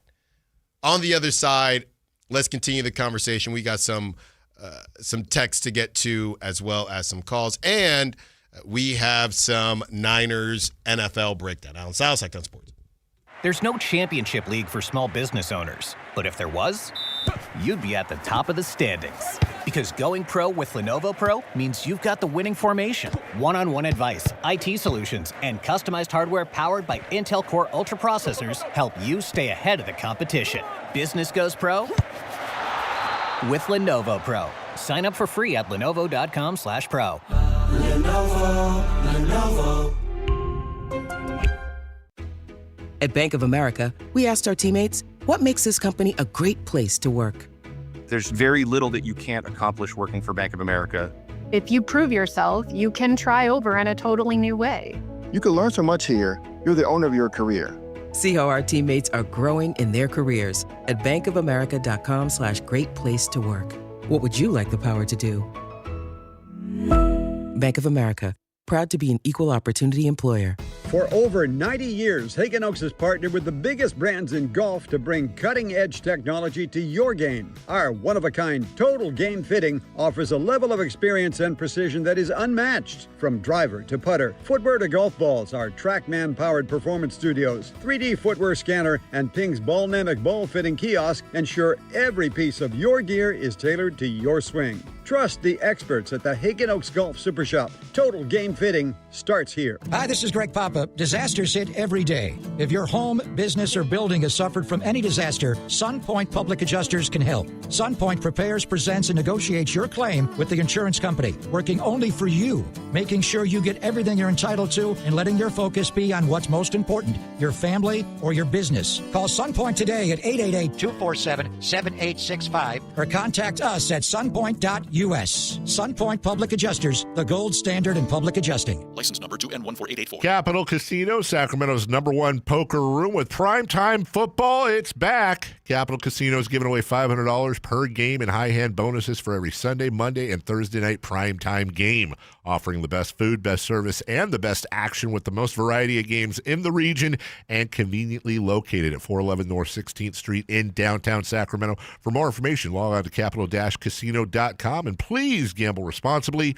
1-800-GAMBLER. Some nights just call for something better. A place above the noise, where the skyline glows and the energy feels effortless. That place is Revival at the Sawyer, Sacramento's rooftop escape. All November long, show your Sactown Sports app and enjoy buy one, get one half off beverages. Whether it's golden hour with friends or late night laughter under the city lights, Revival's the place to see and the place to be seen. Revival at the Sawyer, the view, the vibe, the moment. Reserve your table at revivalsacramento.com. Offer valid once per visit per person. Mike Rowe here with another random fact. Those cracks on your walls aren't just cosmetic. They could mean your home is sinking.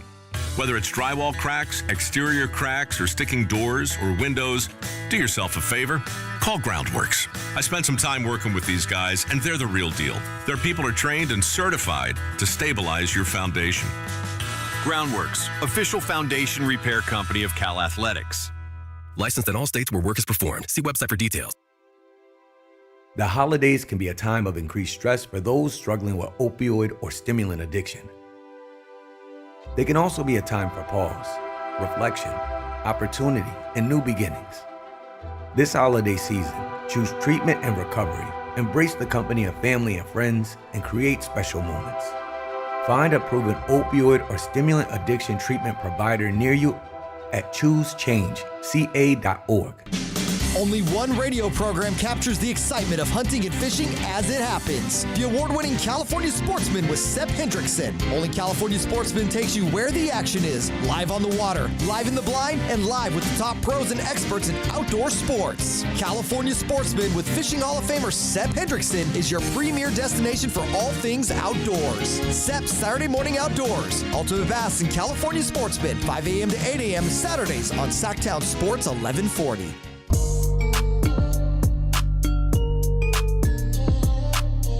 Allen Stiles. Watch the show on youtube.com/Sactown Sports 1140.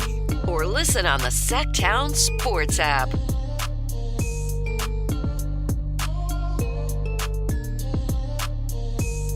Keegan is on the way back. And the takes are already coming in from Jeff. Keegan has already shown us that he will only blend in.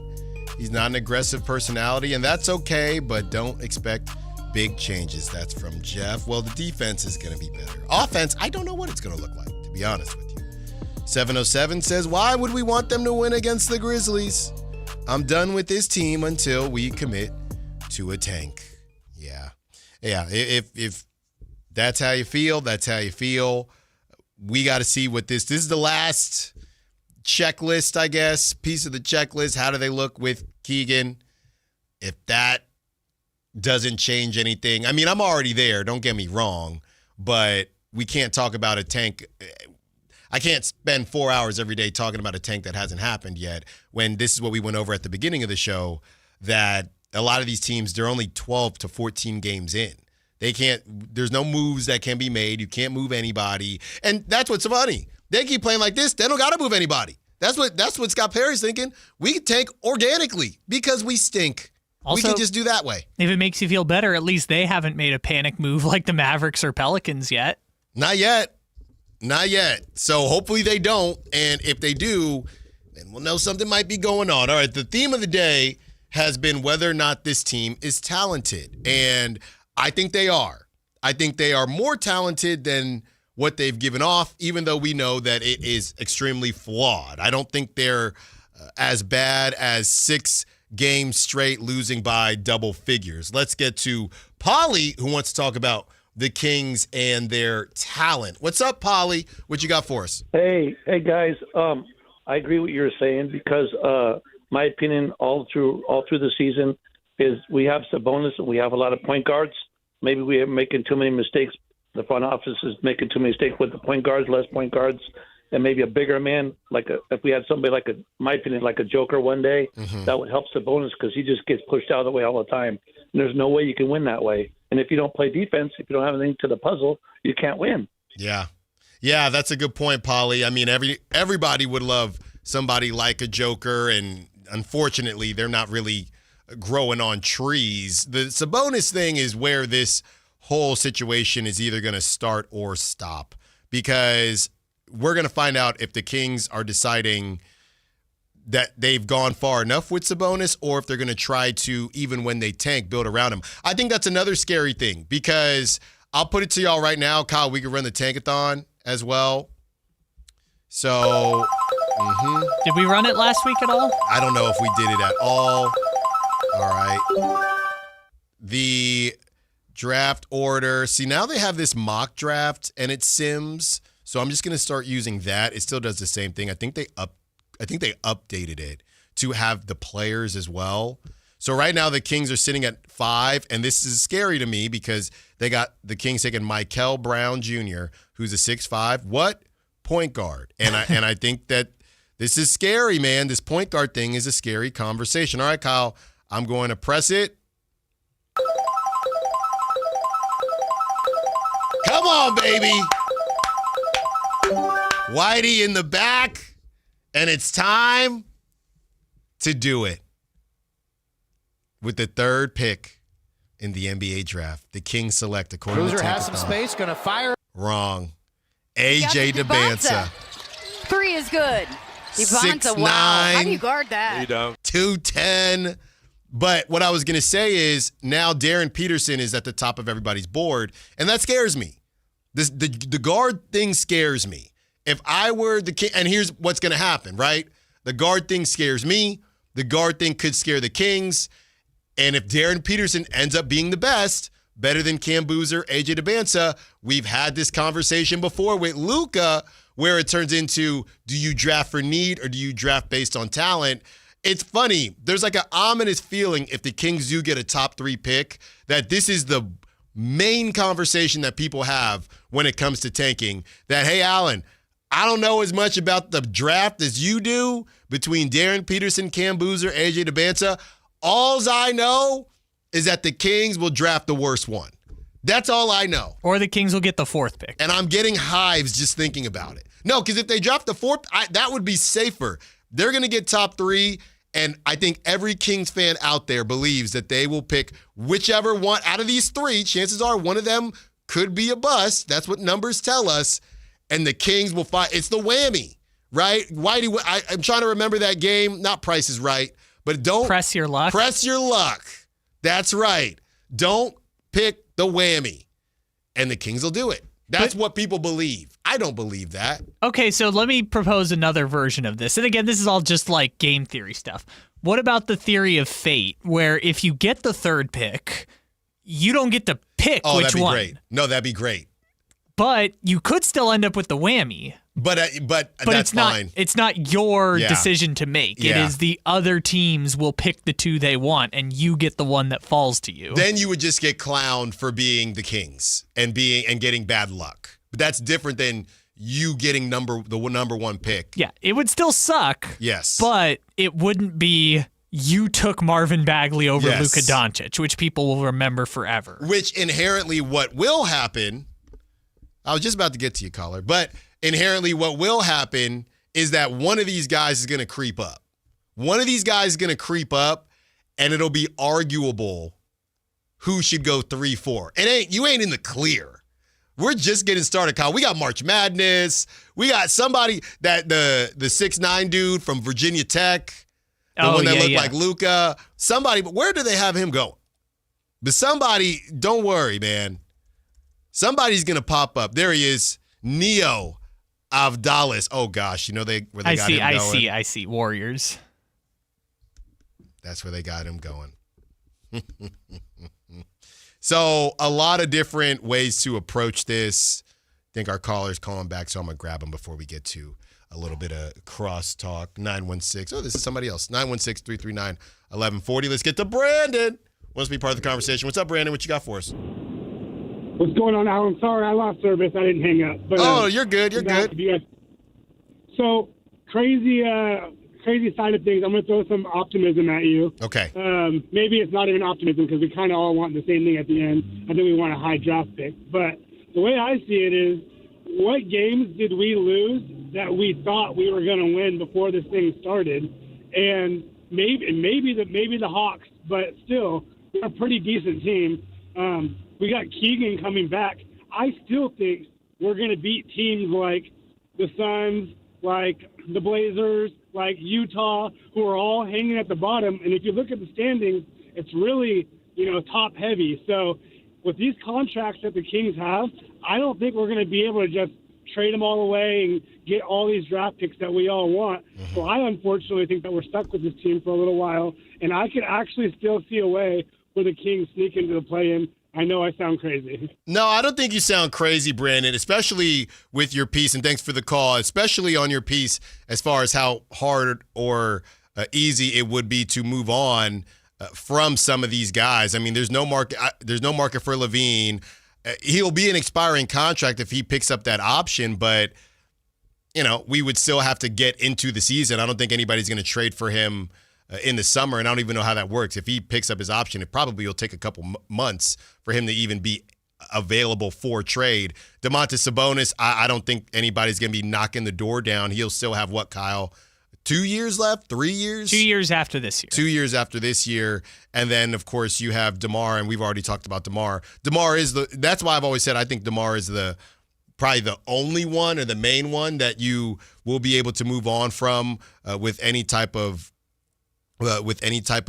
quickness, if you will. And probably Malik, if you wanted to. But you're not getting a huge trade offer for him. But to that point, Brandon, I mean, that you said the Suns, they already lost to the Suns first game of the season. I thought that they would win that game. To be completely honest with you, I don't think they were going to win every game where somebody ended up sitting out. I think even if in a perfect world, they would have beat the Lakers without Luka and LeBron, and they would have beat the Bulls. I think reality tells us that they should have only won one of those games. I feel more confident saying they should have won. So that's 2 more games right there. So that they would be at 5 wins. That Bucks game, that was the game that they kind of fell into, like Kyle said. So that's still 5 wins. But it's probably just those 2. To Brandon's point, it's probably just those 2. That Hawks game, how the hell am I going to sit here? I mean, I guess. Should we say the Spurs? I mean, no Wemby, no Harper, no Castle at halftime. I mean, I feel like, and then you're at 6 wins. I don't feel comfortable saying any of the last 6 games they should have won, considering they lost by 13-plus points in every game. That's true. Like, you could go back to the Bulls one or the Suns one. So it's those 2. So to Brandon's point, instead of 3-11, they'd be 5-9, which does sound a lot better. It does sound better. To be fair. By the way, I also saw someone on Twitter make the point, the bottom of the NBA this year, there's more bad teams than there's ever been, just truly awful. I'm like, of course the one year the Kings are 3-11, there's 1-12 Washington, 2-11 Indiana. It's like the one year the Kings, it feels like it can't get any worse. There's, what is it? The Kings are 3-11, and there's 4 teams worse than them right now somehow. Yeah, Jeff says you can move on from Dennis Schroeder. I think we're definitely going to spend some time on that tomorrow because now that he's coming off the bench, that's probably going to be the case, which is objectively hilarious. It took us 2 months of the season to go from Dennis is going to be our savior. Not us, but that's what they were telling us, the Kings were. From Dennis being our savior to we got to get this guy out of here, and he's on the bench. 2 months. Media day was 6 weeks ago. That's crazy. He also does look a lot better coming off the bench, to be fair. Yeah, I just don't know what to do with Dennis at all. I can't remember. Was I on the show when we played that? Yeah, it was the Sean Cunningham exclusive interview where he was like, man, I'm just having a hard time trying to get everyone to different. Comfortable. Yeah, exactly. I wonder if Like say they move DeRozan or they move Malik and they do actually balance out the roster, would that actually like help Dennis? Because like it's not like Dennis forgot how to play. Like he's had really great games in this stretch. It's just his role is getting diminished because he's not as complimentary of a piece. And they've decided that it's going to be the Russ show. Yeah. That's the other part of it. So I feel like they could still save the Dennis thing. 916 says, as Kings fans, we need to stop thinking DC is going to admit they're tanking. Well, yeah, no coach is ever going to admit that because in his mind, they're not. They're trying to win every basketball game. I specifically was saying that Thunder game, maybe you just give them – it's the same thing I said against the Hawks, and then they lost by 30. Right, I think you mount up and get ready for a showdown against the Grizzlies, who are probably not – they're not going to have Ja Morant because that's within the 2 weeks. Ja Morant's out for the next 2 weeks. Ja's going to be out. Ja Morant's out for the next 2 weeks. To me, this is a longer play, and you've already seen the Thunder enough. You've been familiar with the Thunder. But who knows if they're going to do it or not. Probably just going to run out the same team and go from there. Whitey Gleason and Sean Cunningham join us on the other side to close it out. Oh, I just got very excited. Allen Stiles, Sactown Sports. This Sponsor the Clock is brought to you by Light the World Giving Machine. This is the story of the one. As a maintenance supervisor at a manufacturing facility, he knows keeping the line up and running is a top priority. That's why he chooses Grainger. Because when a drive belt gets damaged, Grainger makes it easy to find the exact specs for the replacement product he needs. And next day delivery helps ensure he'll have everything in place and running like clockwork. Call 1-800-GRAINGER, click Grainger.com, or just stop by. Grainger, for the ones who get it done. Ready to order? Yes. We're earning unlimited 3% cash back on dining and entertainment with a Capital One Saver card. So let's just get one of everything. Everything? Fire everything. The Capital One Saver card is at table 27 and they're earning unlimited 3% cash back. Yes, Chef! This is so nice. Had a feeling you'd want 3% cash back on dessert. Ooh, tiramisu. Earn unlimited 3% cash back on dining and entertainment with the Capital One Saver card. Capital One, what's in your wallet? Terms apply. See CapitalOne.com for details. $5,000. That's the average amount of money people in the U.S. are now spending on gas in a year. $5,000. That's crazy. If you drive, you have to download Upside, the free app that gives you cash back every time you get gas. That's right. You can earn real cash back with Upside just by buying the gas you're already buying. You can literally start earning cash back today. I use Upside every time I fill up, and I've already made around $300. You're putting gas in your car anyway. Why not get real cash back? If you like free money, download Upside. I'm saving the cash I earn from using Upside to help pay for a vacation later this year. Download the free Upside app now to earn cash back every time you buy gas. Use promo code BOOST25 to get an extra 25 cents per gallon on your first tank. You can cash out anytime right to your bank, PayPal, or a gift card for Amazon and other brands. Just download the free Upside app and use promo code BOOST25 for a 25 cents per gallon bonus on your first tank. That's code BOOST25 for a 25 cents per gallon bonus. When I asked Scott Lucky if his last name had anything to do with his success in the trucking industry, he laughed and said, well, Mike, I guess you could say I've always been lucky.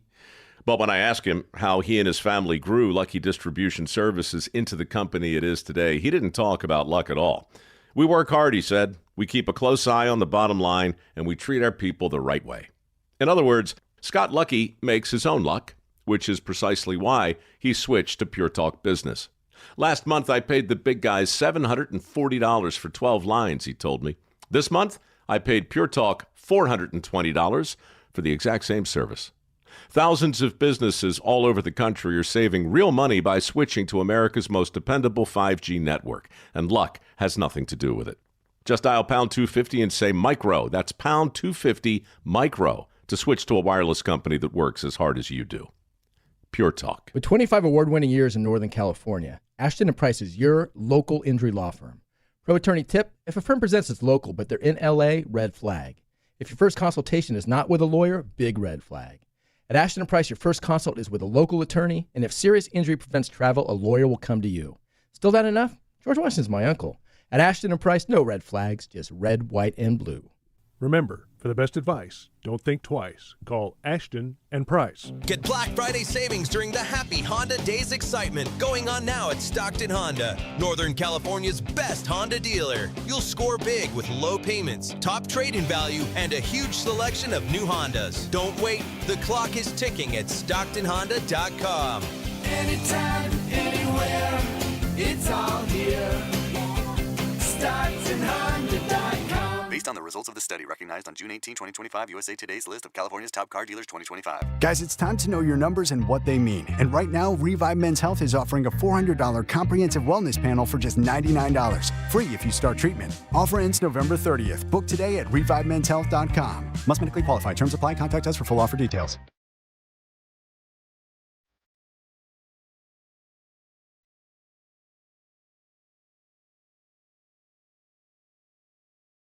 Live and local. It's Allen Stiles On Sactown Sports.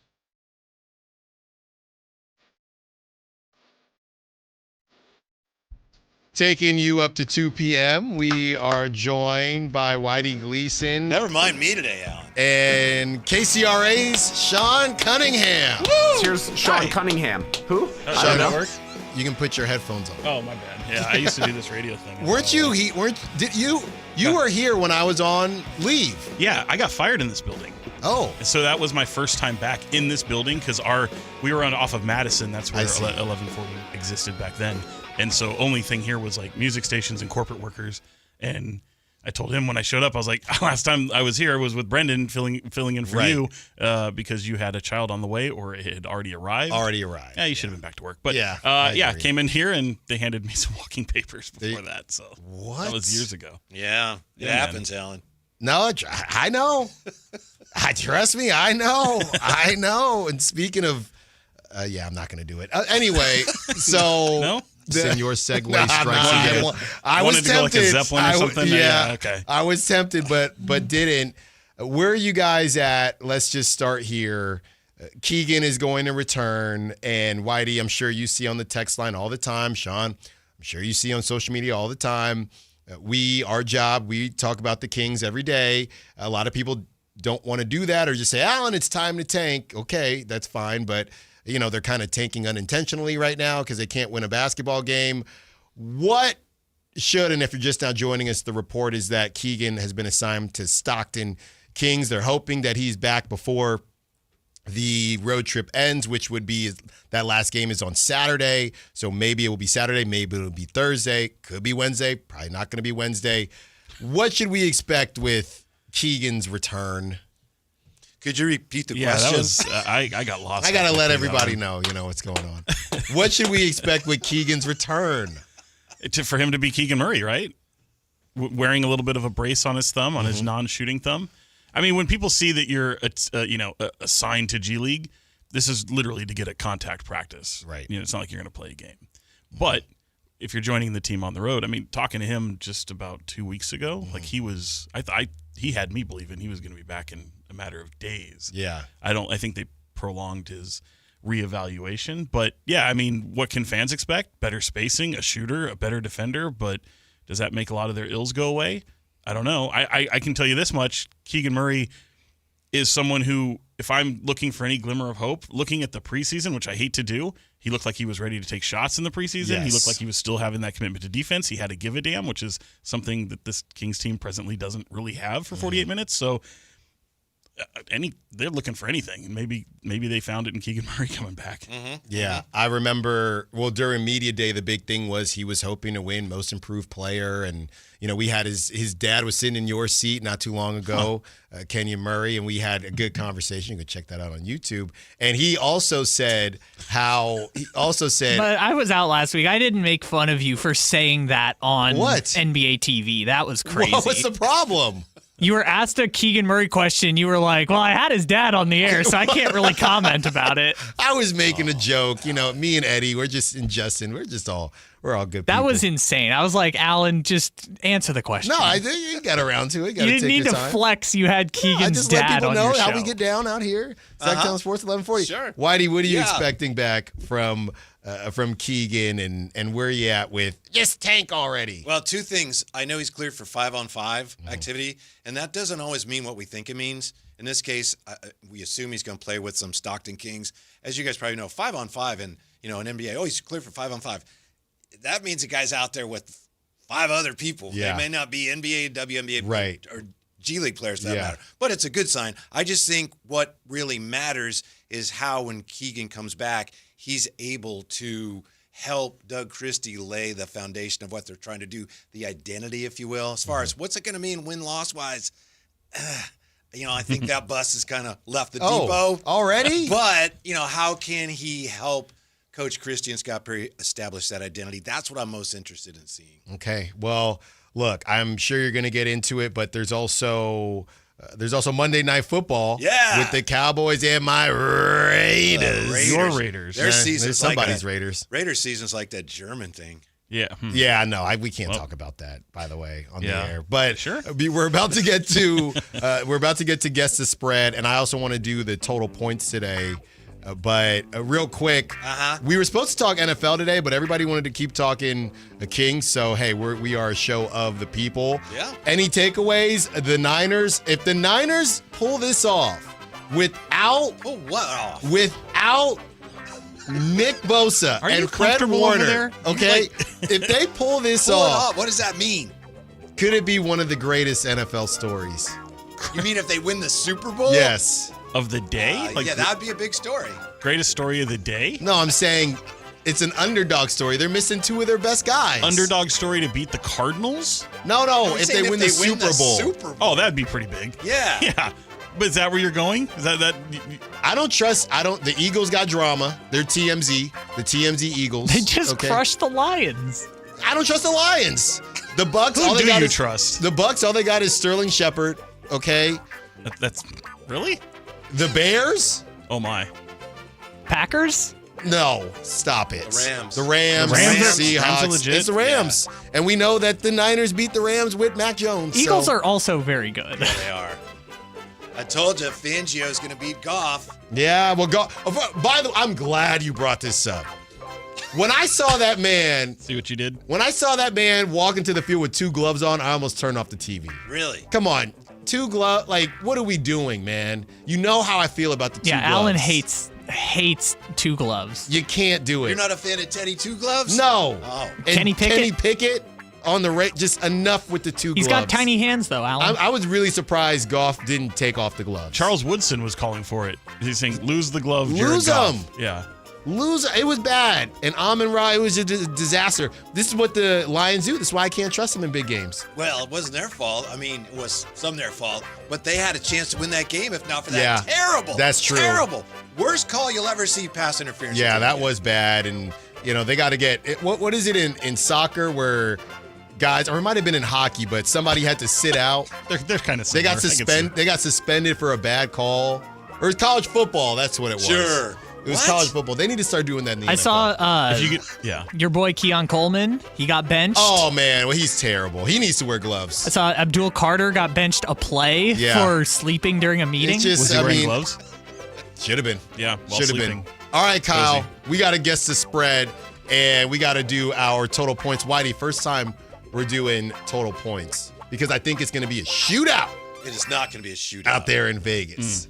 At least Raiders can't score points. Yeah, but the Cowboys' defense isn't good. The Cowboys can't stop teams from scoring points against them. All right. For the spread?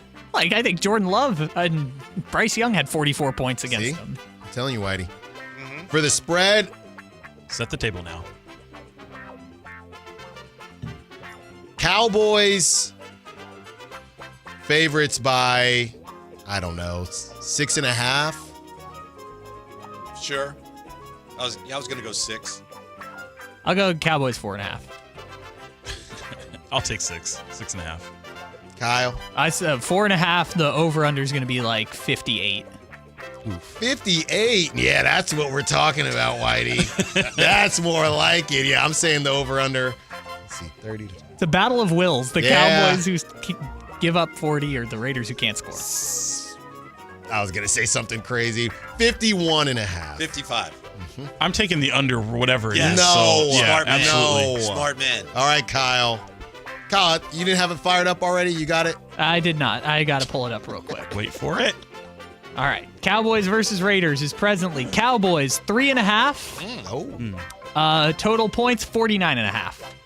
Close. So Sean Cunningham for the win. Sean Cunningham. Took the easy way out. He's just getting warmed up, Here's too. Sean Cunningham. That's right. Who? He's saving the good stuff for the next show. All right, Kyle, let's get to a little bit of prop talk. Whitey Gleason's been hot. I have been. Here with prop talk. I know what I'm Miles doing. Garrett's not playing tonight, Whitey, just in case you're wondering. Thank you for the heads up. That'll save me some consternation down the road. Whitey, you want to go? Oh, I'll go first. Yeah, All right. that's right. I had to serve a suspension because I picked somebody who wasn't playing. Who was not and since playing. then, I've been on fire. Whitey, you know where I'm going with this. Brock Bowers, that line is just way too high for me at 72. He might crush it, but I'm going to go. He didn't hit it last week, and I think that Gino's going to need an escape valve. You know where I'm going. Ashton Genty receiving yards, I was baby. just going to go there. Literally, it was going to go there. Big You running take back it. receiving. You take it. I'm gonna take my other bread and butter, Jake Ferguson, 37.5. Over, baby. What happened to no more tight ends? Jake's different. He's on my fantasy Him and team. Dalton Schultz. What's CeeDee Lamb yards? 89.5. Give me it. Whitey wants 80. You love the number one wide receiver. I respect that out of you. So I'm going back to Ashton. Yeah. Sean, you got something? What's the rushing yards for Genty? Ooh, 67.5. Oh, I'm taking the over. 67.5. We got you right here. Kyle? Over on whatever George Pickens catches and yards are.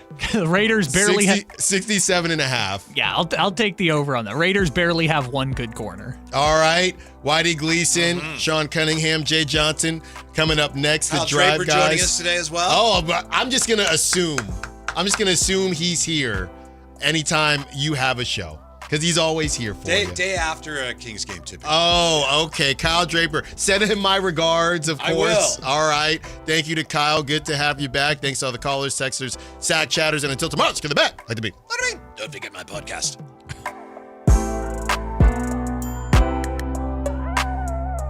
Don't forget my podcast. Gotta go. Download the Sactown Sports app. Sacramento sports in your pocket. This is Sactown Sports 1140. This is the story of the one. As a